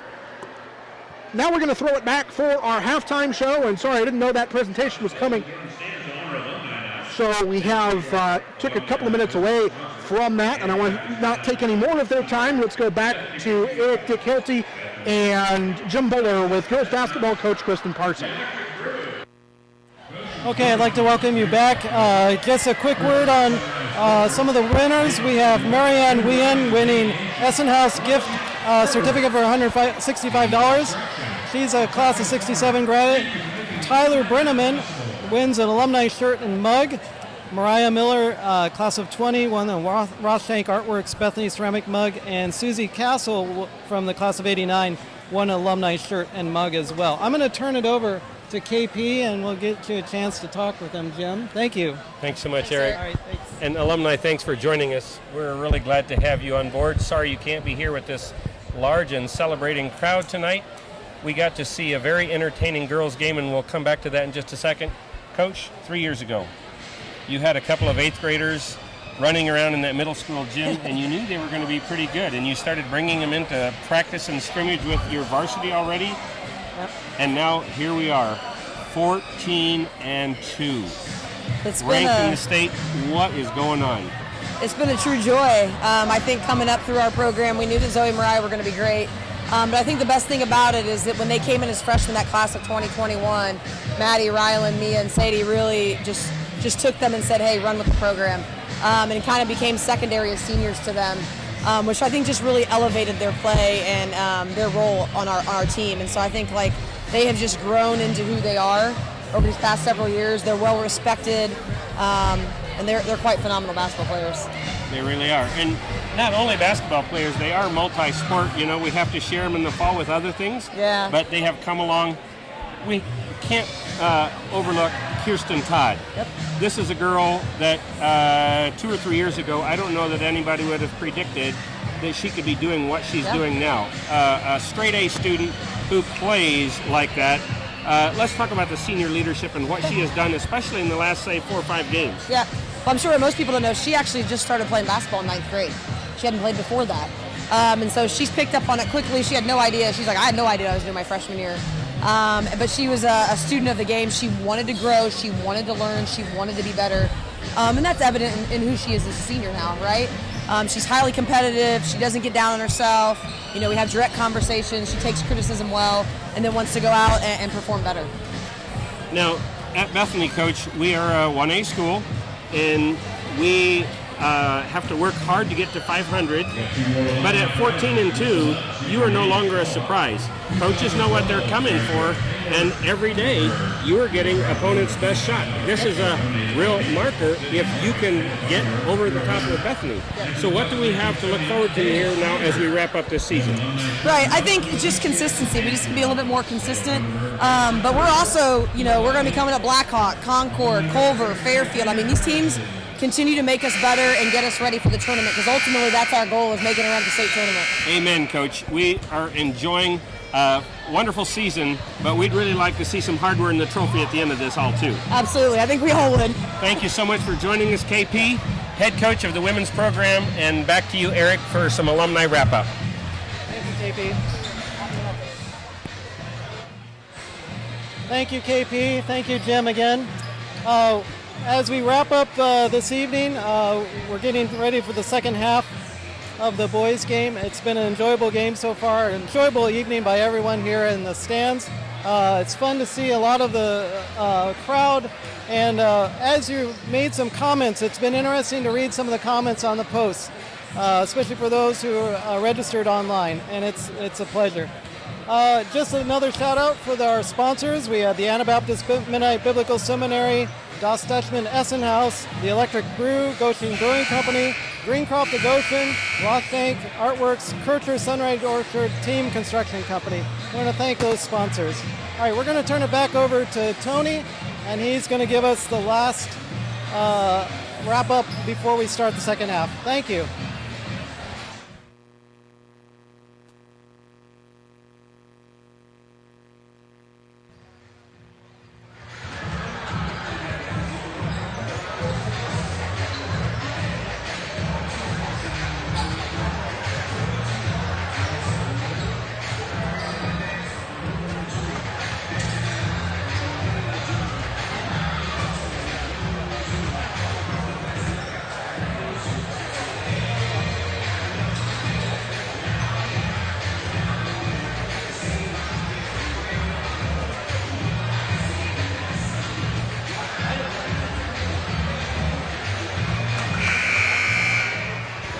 Welcome back to Bethany Christian High School and Buller Court, where at the end of second quarter it is Bethany 25, Bremen 18. The Bruins trying to start another winning streak after having their winning streak snapped on the last game of 2022.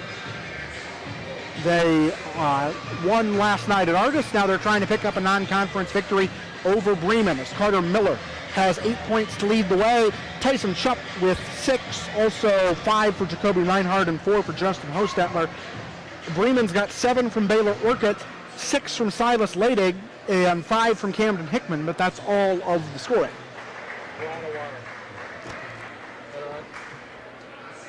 And I just totally lost my train of thought, which, as you know, happens sometimes on Bruins Vision, but it'll be Bethany basketball to start the third quarter. There was not a held ball in the second period, so Bremen is going to come out onto the floor with, looks like it's starting 5 out there. I see Orcutt, Tunn, Ladig, Alvarado, and Hickman.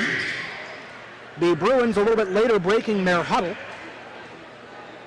as Tyson Chupp, Jaden Schleybaugh, Carter Miller, Justin Hostetler, and Jacoby Reinhardt all come out onto the floor. Bethany basketball, as we said, the teams switch sides, so the Bruins go from right to left in the second half. Miller on the bounce pass underneath to Chupp, who's working against Hickman and not working particularly successfully. He goes out to Reinhardt, who goes up for a backwards twisting layup and missed. Funny how as the degree of difficulty goes up, the percentage of the shot goes down. Bremen comes back the other way. They go into the right side corner. This comes out to Ladig on the wing. Alvarado left side wing trying to drive against Chupp.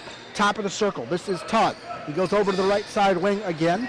Bounce pass goes underneath to Orcutt, who kind of met his match in Hostetler. Alvarado missed the layup on the strong side. Reinhardt on the rebound out ahead to Chupp. 43 seconds and counting gone in the third quarter. Bruins with a 7-point margin. Chupp goes baseline, little floater on the short side. Alvarado grabs the rebound. Bremen races back the other way, a little 5-on-4 because Chupp was on the floor a little bit late rejoining the play.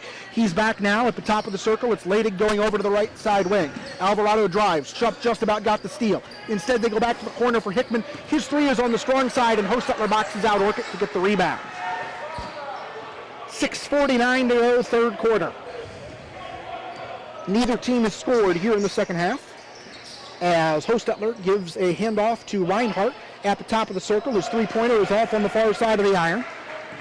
Bruins just have 1 3 tonight. That was Carter Miller back in the second quarter. Pass comes over to Hickman on the left side wing. Alvarado, top of the circle, spins into Chupp, fires over to the right side. They feed Orcutt underneath over Hostetler. Shot banks in. Orcutt with 9. He hopes he doesn't finish with that, but he gets the Lions back within 5, 25-20, with 6:12 to go in the third quarter.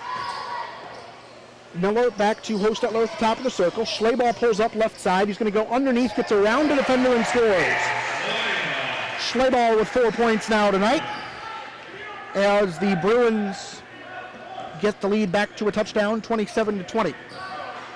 Coming across the timeline is Hickman on the dribble.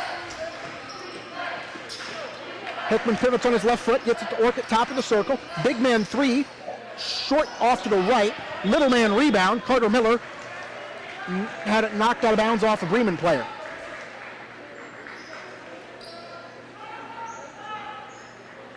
So Bethany possession with 2:19 gone in the third. Not that a 7-point lead in the third quarter is the sort of thing where you try to drain time, but every second that comes off the clock makes the comeback harder. Chupp down to the baseline, gets around one man, scoop shot, score.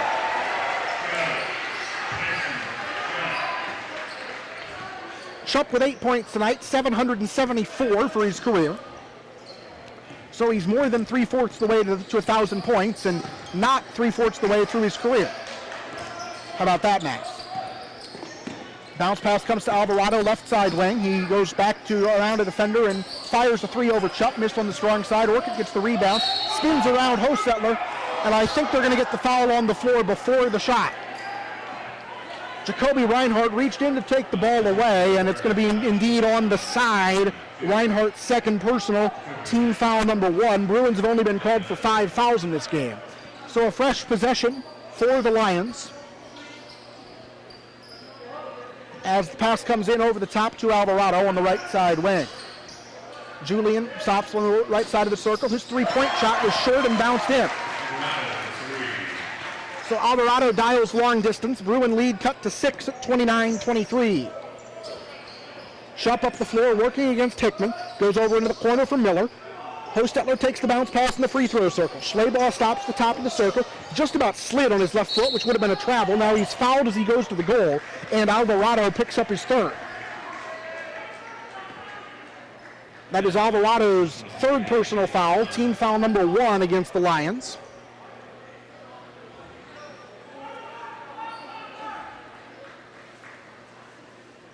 Fresh possession for the Bruins. Reinhardt takes it out baseline. Over the top, it was knocked out of bounds, and a good thing that door was closed, or Tunn would have gotten a volleyball spike out into the lobby.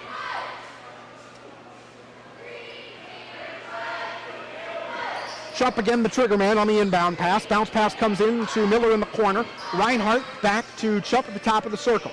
Tyson drives right side of the lane. Floater on the way off the back of the iron. In for the offensive rebound is Reinhardt. He is knocked down as he gets the ball out to Chupp, and it'll be another fresh possession for the Bruins with 4:23 remaining. Orcutt picks up his second personal. Second foul of this possession against the Lions. Chupp will put it in again over the top to Hostetler on the right side wing. Schleybaugh in the corner, spots up for 3, leaves it short. Rebound in the corner, there's nobody there, so stepping out to grab it was Silas Laydick. Out in front, Hickman top of the circle. Alvarado left side wing, thought about the 3, put the ball on the floor instead. 4:05 to go, third quarter. Bruins by 6 at 29-23. Down the lane, Laydick floater off the right front of the iron to the right side. Schleybaugh with the rebound, back out to Tyson Chupp. Past the midpoint of the third quarter, Bruins lead by 6. On Alumni Night, fullest house of the season to date here on Buller Court, which we'd be remiss if we didn't note that is named for Jim Buller, who we've been hearing from during some of the intermissions. Breman gets the steal, taking the ball away from Reinhardt. Hickman comes around Schleybaugh at the top of the circle, over to into the corner as they're going to work it back out to Alvarado. Bounce pass to Orcutt, working against Hostetler, back into the corner. There is Laydick, top of the circle 3, back of the iron, no good. Hostetler gets the rebound. 4 people run into each other, and time is called as Reinhardt slow to get to his feet. He got back up basically right as soon as the whistle was blown, but he still went down and was slow getting up. He's going to depart. Lind and Bontrager check in. Devine back into the game for Bremen, and Hunziker also checking in as well. So Reinhardt is out of the ball game. The Bruins right now with Chupp, Schleybaugh, Bontrager, Lind, and Hostetler on the floor.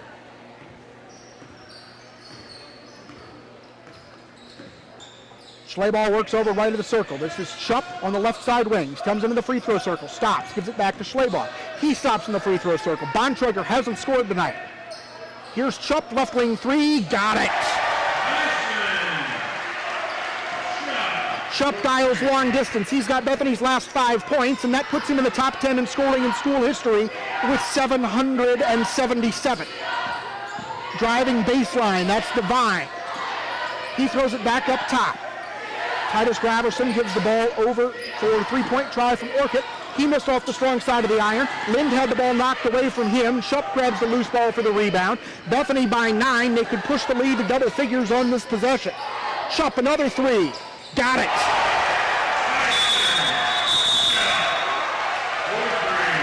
Timeout on the floor as Tyson Chupp's got 14. That's 43 in the last game and a half. 780 for his career. Carter Miller's going to check back in. This is a Bethany full timeout as the Bruins have run the lead to 35-23.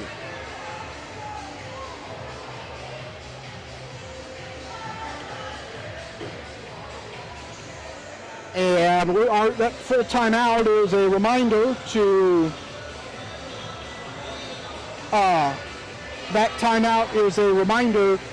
that we'll be back here on Tuesday night as the Bruin boys take on the Career Academy of South Bend. That is a Varsity following at about 7:30, and we'll have it for you right here on Bruins Vision.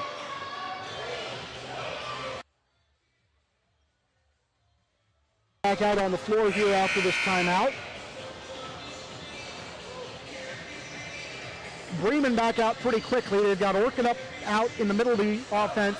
Hunziker and Graverson out there. Also Devine and looks like number 22, A.J. Tung. And I'm being informed that looks like our Mike didn't do a great job of picking up the halftime award presentation. So hopefully we can get a social media post of some sort about that includes some of the comments from other local coaches and officials. But we'll get that taken care of after the game. 3:13 to go in the third quarter. Bethany 35, Bremen 23. Bruins almost knocked the ball away, but the Lions keep it alive, and Miller knocks it out of bounds in front of our broadcast position. It's going to stay with Bremen with 2:06 to go in the third quarter. 35-23. The Bruins trying to win for the sixth time in 7 games. And the loss was a 2-point road defeat. 3-pointer on the way from Devine is sweet.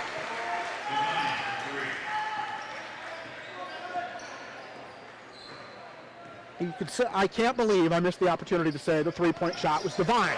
There's Grant with a steal. He's going to come out on the fast break. Bontrager comes back to defend him, but that's interesting. It looked like they waited to see if the shot went in, and then they're going to get Bontrager on the blocking foul. I thought he did a good job of getting there and being a pest and not making contact, but that is why they do not put me in stripes. Well, there are a variety of reasons, of course. Devine heads to the free throw line. As Bremen scored 8 points in the quarter, 9 as that one rattles in. Bremen is going to make most of a line change. They will put in Markel Izagari along with Julian Alvarado, who checks back in, Silas Ladig, and Camden Hickman. The shooter at the line is Devine. He had to stay out there. Second free throw rattles out. Reinhardt gets a hand on the rebound. Schleybaugh runs it down in the corner. The Bruins have Schleybaugh, Lind, Miller, Chupp, and Reinhardt on the floor. Carter had the ball knocked loose, but it pops to Schleybaugh right side corner. His three's too strong. Reinhardt got a hand on the rebound, and it was ripped away. The rebound, not Jacoby's hand, by Izagari. Getting his hand ripped off would be both painful and would make a mess because it would start squirting blood all over the place. Shot from Hickman was too strong. Chupp on the rebound, up ahead to Reinhardt. Rims out. The game getting a little bit sloppy, like when you put mashed potatoes in the microwave for too long and they get all runny. 35-27 with 66 seconds to go in the third quarter. That's as opposed to when you leave your potatoes in the fridge for too long and they just sort of coagulate. 3-pointer on the way from Devine, too strong. Rebound to Carter Miller, who would like me to stop talking about things that grow in the ground. 35-27, Bruins lead by 8 as we tick under a minute to go here in the third quarter.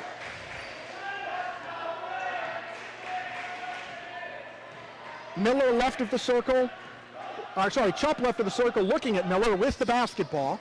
Chupp drives down along the baseline, gives the ball to Schleybaugh, who bobbles it and dumps it to Reinhardt. Miller left of the circle, that's him this time. Chupp's out on the wing with 26 seconds to go. Again, no shot clock in the high school game, so the Bruins can either hold for the last shot or hold for not quite the last shot, but take hold of Bremen's time. Chupp goes underneath, out to Reinhardt, got it. Reinhardt with 7 points tonight, although Chupp has long passed him for the leading scorer title. Tyson's got 14. Devine out on the right side wing, 5 seconds to go. He's going to look at Alvarado, who comes into the free throw circle. Ball knocked free by Chupp. Miller heaves from half court. And if that had gone in, this place would have gone slightly nuts. So the Bruins put up 12 points in the third quarter. They leave, what am I saying? They leave Bremen with a 9-point quarter that runs the lead out to 10 points. And I am drawing a blank on who scored point number 35 here. Because it's got to be Reinhardt. No, it can't be Reinhardt. There were 5 field goals in that quarter. We'll figure it out sometime. It was Chupp's second 3. So Tyson's got 14 to lead all scorers, and the Bruins in front here by 27, or by 10, 37-27. Excuse me. Bremen ball as we start the fourth quarter, and the Bruins again will be back here in action Saturday night when they take on Career Academy of South Bend. That's 6 o'clock JV tip-off. Varsity follows at 7. and the Lions need to come up with a 10-point deficit, which they have scored 10 points in one quarter tonight. That was the second. But they need to score 10 points, and also they need to net 10 points and not just score 10. Out of the quarter break, the Bruins have Hostetler on the floor with Bontrager, Schleybaugh, and Miller in the backcourt. Jacoby Reinhardt in the game as well. Bremen is going to counter with Leydig, Hickman, Alvarado, Orkut, and Devine. Lion basketball in a 4-possession game. Alvarado back up Devine, top of the circle. Hickman left side wing, throws it underneath to Orkut, who's double teamed. Back up top, Leydig gives it to Devine. Into the lane, Grant throws it underneath to Orkut, actually he's over in the corner. Orkut back between the circles, out to Hickman. Alvarado left side wing as they've burned half a minute and haven't gotten a shot off. Top of the circle, Leydig gets around Bontrager, goes to the right. Shot over, the defender is no good. Miller taps the rebound into the first row of the Bremen fans. Offensive team rebound, for the Lions. But still, no scoring and 36 seconds gone. One thing that I think happens a lot in high school, as Jaden Schleybaugh knocks the ball out of bounds, is that teams wait a little bit too long to turn up the intensity and try to come back. I mean, if you're behind, say, 15 points at this point, you know you have to throw the kitchen sink in it, regardless of the consistency of the potatoes that you may have put in that sink. But, when you're just down 6, 8, 10 points, a lot of times you think, I can come back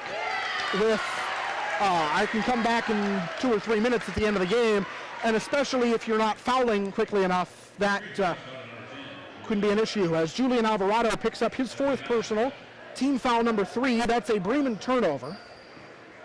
It's entirely possible that I am not paying enough attention to turnovers and listening to myself talk too much.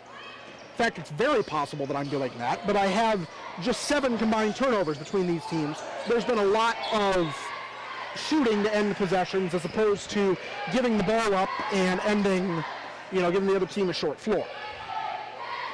6:59 to go, 4th quarter, Bethany basketball. Carter Miller to trigger the inbound pass.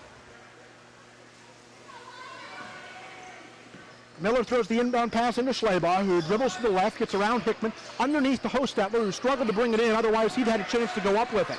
Ball is knocked out to Carter Miller, who has it taken away by Devine.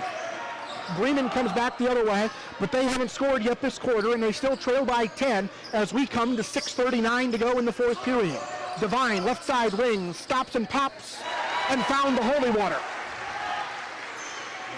Devine with 7, they're all in the second half.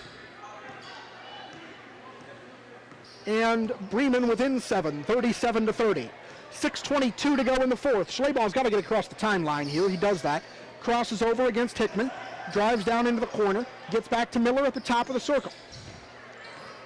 Miller on the right side wing, and the pass is kicked as it goes underneath. I think Chupp's out of the game so they can get him a blow now and have him on the floor for the end of the ball game. He'll come back in, and Jesse Bontrager will depart, which gives the Bruins their starting 5. And nobody for Bethany has got more than 2 personal fouls. The Bruins have just been called for 6 in the game. Bremen, on the other hand, has been called for 10.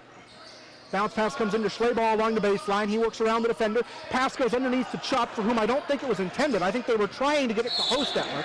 Now Reinhardt picks up his 3rd personal foul as he got in and tried to knock the ball away.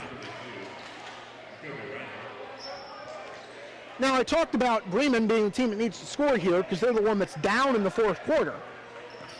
The sidebar to that, or the corollary to that, is that Bethany can make Bremen's life that much more complicated by scoring themselves. Something the Bruins have also not done in 2 minutes and 10 seconds here in the 4th. Orkut goes out to Leydig, right side corner for 3, and he got it. Leydig with 9 points. Bremen's dialed long distance 8 times. That's 24 points. The issue is they only have 9 by other means. Schleybaugh goes laterally from right to left, underneath to Reinhardt, working against the double team, up with the layup and good. Jacoby Reinhardt with 9. Bethany's lead is 6 at 39-33. The Lions have briefly gotten it down to 4 at 37-33, but still a 6-point game here with 5:12 to go. Schleybaugh has the ball knocked away. He saves it back inbounds. It's picked up by Devine, and I thought Devine rolled over with the basketball, which would be a traveling violation. At any rate, Bremen takes a timeout with 5:05 to go in the fourth. Want to let you know that after the game, we've got more post-game coverage coming up your way here on Bruins Vision. I have to see exactly what post-game coverage we've got coming up. Eric's going to take a run through our prize winners tonight. Also recognize some of the folks that helped made Alumni Night happen. And again, if you are wondering if you won prizes, stay tuned. They'll go over that in the post-game.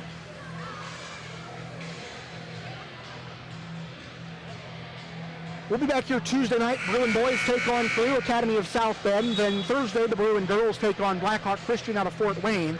Saturday, the Bruin girls take on Trinity School at Green Lawn. All of those are 6 o'clock tip-offs. At this point, they're scheduled for the JV at 6 o'clock, which means pregame at 5:57. Varsity to follow at about 7:30. But we've seen a number of games, especially on the girls' side, that have gotten shortened by mutual consent because there are, participation numbers have been down the last few years in the COVID world. So stay tuned to your favorite online news source, and we'll let you know what the schedule is as it happens for Bruins Vision basketball here the next few nights. Bruins got the ball in. Rebound is knocked back out from Bontrager to Miller. He picks it up and gives to Hostetler, and Chupp will come up the floor. 4:40 to go, fourth quarter. Bruins by 6. Bethany 39, Breman 33. Chupp leads all scorers with 14 points. He's content to walk things out along the timeline. Now down to 4:28 to go. He drives baseline, averaging 19 points a game this year, so he's right on par to be, 3/4 or so of the way there. Actually, he's a little south of his scoring average this year. Hostetler hands off to Bontrager. 3 from the left side wing on the short side. Rebound to the big man, Orchid underneath. 4:09 to go in the fourth quarter as both teams search for a winning formula. On the left side wing, that's Hickman with the basketball. Back to the right side, they go out into the corner, down at the midpoint of the fourth period as the ball is knocked out of bounds, and it's going to go over to the Bruins. Jacoby Reinhardt was in getting a hand on things, and they said it went out of bounds off the guys in green. So it's Bethany basketball with 3:55 to go in the fourth quarter. Both teams have 3 timeouts left. We're going to get a late Bremen sub here as Tyrus Graverson checks in. So too does Julian Alvarado. So they're going to dispense with A.J. Tunn.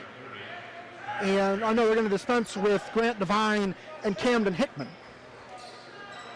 3:55 to go in the fourth. Bruins have 3 timeouts. Both teams have 3 fouls to give. Alternating arrow favors the Bruins. The Bruins have given up 6 points in the fourth quarter. They've scored 2, but they had a 10-point lead, so it's down to 6. Bounce pass to the right side goes down to Reinhardt. Working against Ladig, puts up the shot and scores. Jacoby into double figures. He's got 11, including Bethany's last 6. The lead is out to 8 at 41-33. That's Alvarado on the left side wing. Going around Reinhardt, baseline, shoots over Hostetler and scores. Alvarado has 5. Bremen within 6 at 41-35, coming down on 3 1/4 minutes to play. Chupp gets around a pair of defenders. Underneath, Reinhardt is stripped on the way up. Saved back inbounds by the Lions. Run down by Ladig up ahead to Orchid. He goes out to Alvarado, and a good job to get back and knock the ball out of bounds to cut by Carter Miller. 3:04 to go in the fourth quarter.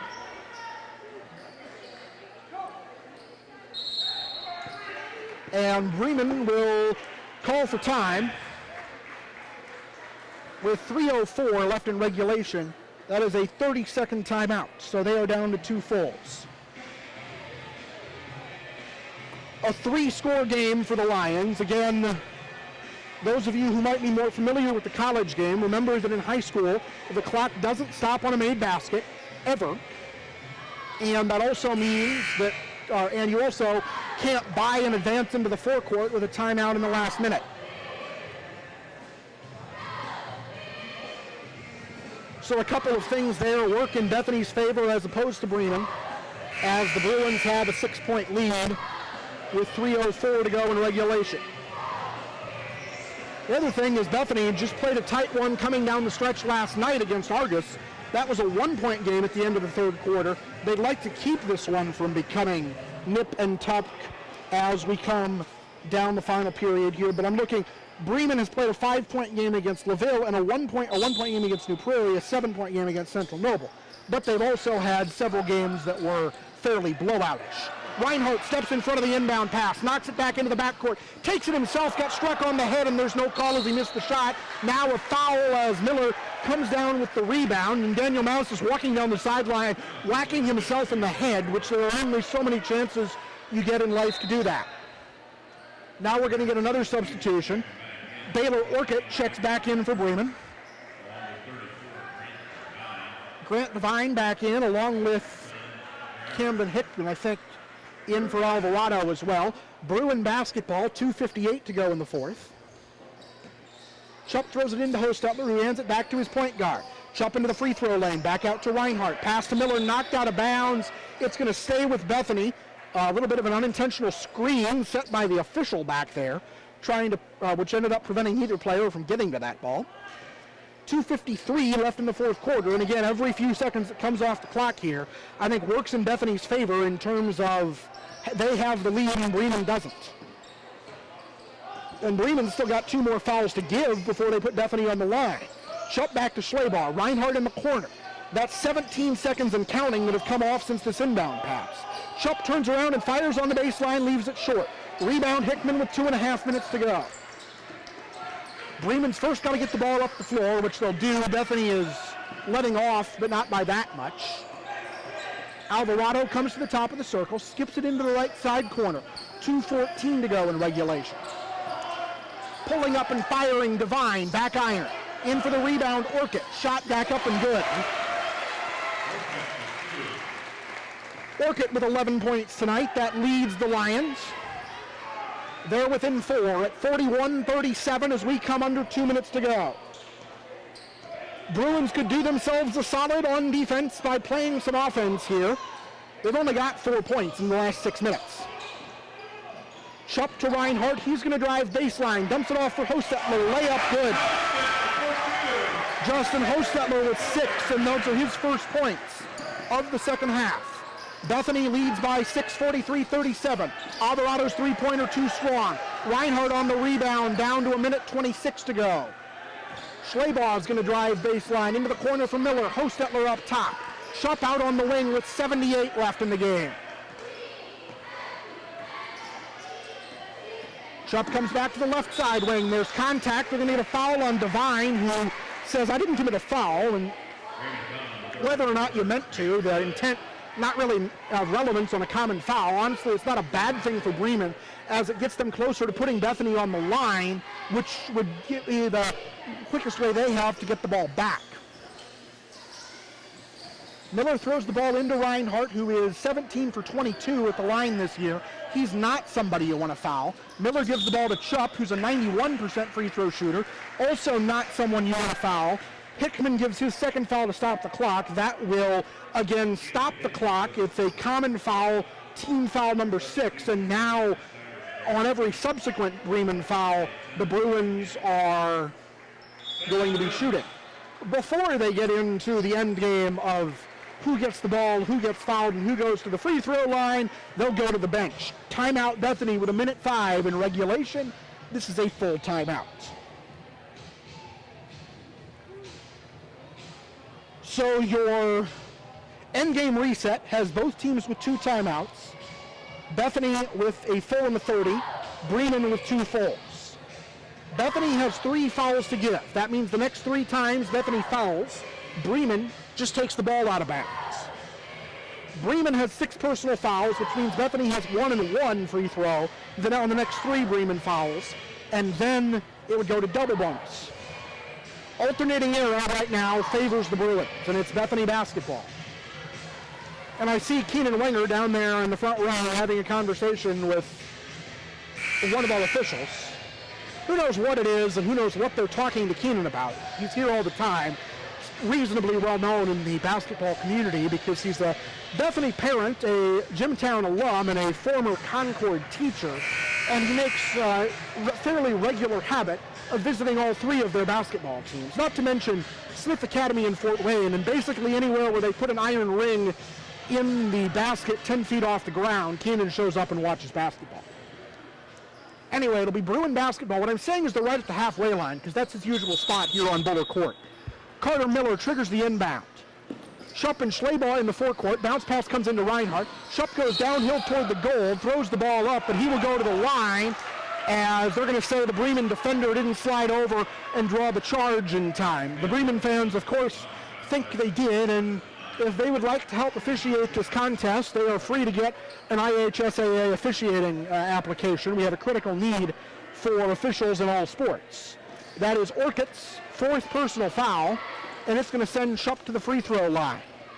Tyson with 14 points, none of them in the fourth quarter, now 15-1. Bremen goes back to the bench. Silas Ladig and Grant Devine check in.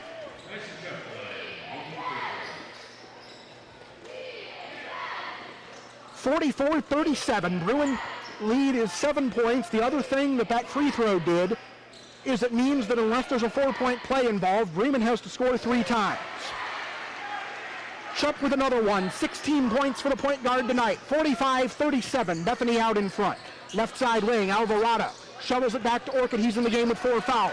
Chupp gets the steal and he's out on the fast break. He's going to take it to the goal and lay it in. 18 points for Tyson Chupp. The lead is 10, 47-37. Bremen runs back up the floor. Chupp goes for another steal. Hickman skips it into the right side corner. 3-point try on the way is good from Grant Devine. He's got 10. He's dialed long distance 3 times. All in the second half, but the game clock, which didn't stop, or on the Chupp basket, you'll note, because it doesn't do that in high school, the clock runs down to 33 8/10 seconds, and Bremen is going to take a full timeout.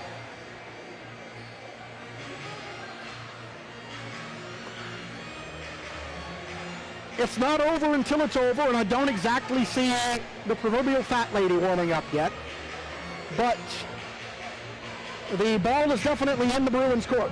They're going to need to do something like fail at getting the ball inbounds, turn it over, or miss some free throws. Or because Bremen has 34 seconds to come back from a 7-point deficit.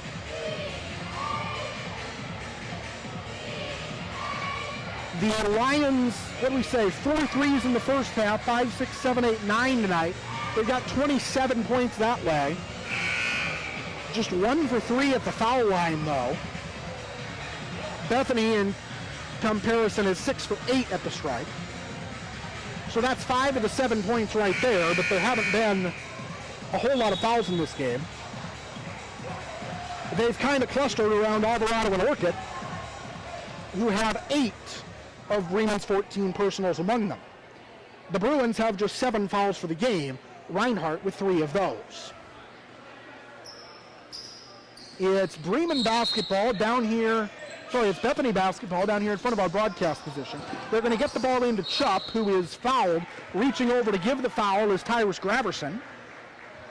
His second personal, team foul number 8. Chupp's going to go to the line for free throws that would get him to 19 and 20. Orcutt back in, and I didn't see who the other sub was. James Lind is going to replace Justin Hostetler, as I think the Bruins will give up the rebounding chances with Chupp at the stripe for a chance to stop Bremen as they come up the floor. 31 and 4/10 seconds remaining, so Bremen ran just a little bit over 2 seconds off the game clock. Chupp gets the ball from the official. Free throw good. 19 for Tyson. Right on his season scoring average. He's up to 785 for his career. Second free throw, good. Next man on his sights on the scoring list is his own father, who's 28 points away at 814 as Carter Miller gives a foul diving for a loose ball as Bremen tries to come up the floor. That is Miller's first, team foul number 4. And again, Bremen isn't on the line here because that's just Bethany's 4th personal. 49-40, Bruins out in front. Pass comes into Ladig in the backcourt. He comes across the timeline. Comes to the top of the circle. Shovels back to Orchid. 3 on the way. Back iron, no good. Schleybaugh gets the rebound. Tap to Devine. 3 on the way. Good. Timeout.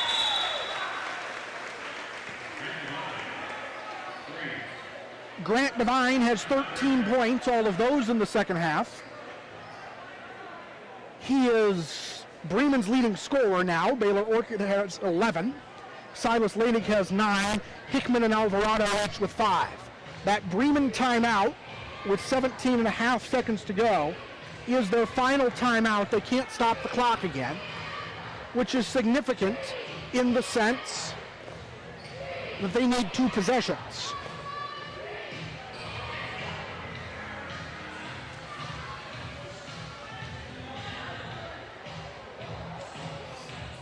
Bremen with 10 3-pointers tonight. That's 30 of their 43 points. They've got 16 made field goals, and 10 of them are threes. I'm suggesting there could be something that Bethany works on in practice on Monday, yes. So there's the warning horn. The teams are supposed to come out after that, and of course they are busy soaking up every second of instruction they can. The Bruins have 2 timeouts left if they can't get the ball in. They've got 2 timeouts left if they want to use them for any other purpose. It's not like head coach Daniel Mast can take them out to the alumni stand and cash them in for cool prizes from the Bethany Advancement Department or anybody else.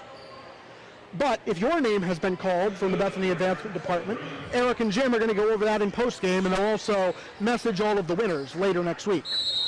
Bruin basketball. Reinhardt can run the baseline after the make. Pass goes into the corner. They get it back to Reinhardt. Alvarado's trying to foul him, and they do, but not until 3.5 seconds run off the clock. So Alvarado will depart. That's his 5th and disqualifying foul.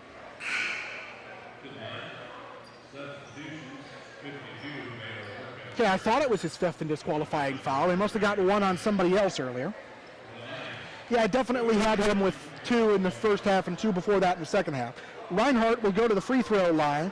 He has 11 points tonight, trying to get 12 and 13. And one of these free throws would be big in the sense that it makes it a 3-point game, but that doesn't happen. Alvarado on the rebound. Out to Hickman. Steal, Reinhardt coming the other way. He's going to get it back to Chupp, and Breman is going to call off the Dogs or the Lions. And you can pass in the songbooks on this one. The Bruins go to 7 and 4. Tyson Chupp leads Bethany with 20 points. 14 of those come in the second half. And we will take a look at some unofficial final scoring totals. 49 points for Bethany, 12 of those in the fourth quarter. Bremen scored 16 in the fourth quarter. 4 of those 6 field goals from long range, but it wasn't enough to get the unofficial final scoring up above Bethany's 49 points. Let's see what we've got on the scoring totals here. What I have isn't what they just announced over the PA system, so check the Twitter feed after the game, and they'll correct me if I'm wrong here, but I think I'm more right. So I'm going to read you what I've got. For the Bruins, 4 points for Jaden Schleybaugh, 6 for Justin Hostetler, 8 for Carter Miller, 11 for Jacoby Reinhardt, 20 for Tyson Chupp. Playing but not scoring, Jesse Bontrager tried a 3, it didn't go in. James Lind didn't score, and Kyle Boyer didn't score. On the Bremen side of the ledger, 5 points for Julian Alvarado, all after halftime. 5 for Camden Hickman, all before halftime. 9 points for Silas Ladig, all of them from the 3-point line. 13 for Grant Devine, 12 of those from behind the 3-point line, and 11 for Baylor Orchid. That does add up to 43. Bremen got there with 8 points in the first quarter, 10 in the second, 9 in the third, and 16 in the fourth. Bethany, on the other hand, 11 points in the first quarter, 14 in the second, 12 in the third, and 12 in the fourth. After all of my wondering if they could play offense enough to help their defense, they do end up with a double-digit point total in the fourth quarter, right about their average for the day, coming in the final stanza. With that, the sands of time have slipped through the hourglass, and you can pass in the songbooks on another Bethany Christian basketball game. Bruins go to 7-4 on the season. They've won 6 of their last 7, and they top Bremen tonight 49-43. This copyrighted telecast has been brought to you by the authority of Bethany Christian Schools Incorporated. It may not be reproduced or retransmitted in any form. The accounts and descriptions of this game may not be disseminated without the express written consent of the Office of the Commissioner of Baseball. Our executive producer of Bruins Vision, our certified forklift operator, and our director of running all over the gym like a crazy person trying to make everything work is Tyson Miller. Thank you, Tyson. You make us look good. Bethany's head of school, Dr. Tim Layman. The principal is Hank Willems. Gary Chupp is the athletic director. Kevin Miller, the assistant athletic director. The emergency backup table crew is Stella Parson, Milo Yoder, and Addison Yoder. Our 6th president was John Quincy Adams, and he stands out because he was once given a pet alligator, which he kept in one of the White House bathtubs. Also because his father was the 2nd president, John Adams, but, you know, I can't tell a bathtub story there. That concludes our coverage of this evening's festivities. The Bruins are back in action on Tuesday, January 10th. That night, Career Academy of South Bend comes calling for a doubleheader. The JV kicks off at 6 o'clock Eastern Standard Time, followed by the Varsity at 7:30 right here on Bruins Vision. It's the same schedule on Thursday as the girls take on Blackhawk Christian in a Sectional 51 preview. Of course, it is January. Who knows what is going to happen with the weather? Maybe we get an invasion of Bigfoot that ties up the gym because they're using it for triage or something. Stay tuned to BethanyCS.net or follow Bethany_Bruins on Twitter, Bethany Christian Schools on Instagram, and Bethany CS on Facebook for the latest schedule updates if schedule changes are necessary. I don't believe they're on TikTok. Somebody will correct me if I'm wrong. Now, for Tyson and our entire Bruins Vision crew, I'm Tony Miller, saying thanks for spending part of your evening with us. Until we may meet again Tuesday night next week, it's good night, good luck, and don't run with scissors from upstairs. Let's go back to the studio and have Jim and Eric wrap things up. Okay, thank you again for joining us this evening. It's been a wonderful game, a couple of nice games tonight. And, fantastic games. Yeah, and I want to thank our sponsors one more time, and those are Anabaptist Mennonite Biblical Seminary, Das Dutchman Essen House, the Electric Brew, Goshen Brewing Company, Greencroft Goshen, Rothshank Artworks, Kircher's Sunrise Orchard, and Team Construction Company. They've been doing a great job in helping support this evening. Thank you very much. And we need to thank some people here, yeah, Eric. We do.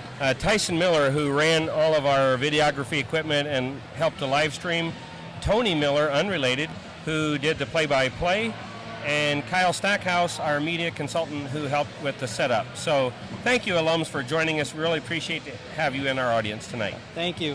And one more group of people that helped support me, Sarah Lind, Abby Buller, Summer Slayball, and Vanessa Adcock also helped out for tonight's evening. Again, thank you for joining us, and we'll keep in touch with you, alumni, and have a good evening. Bye now.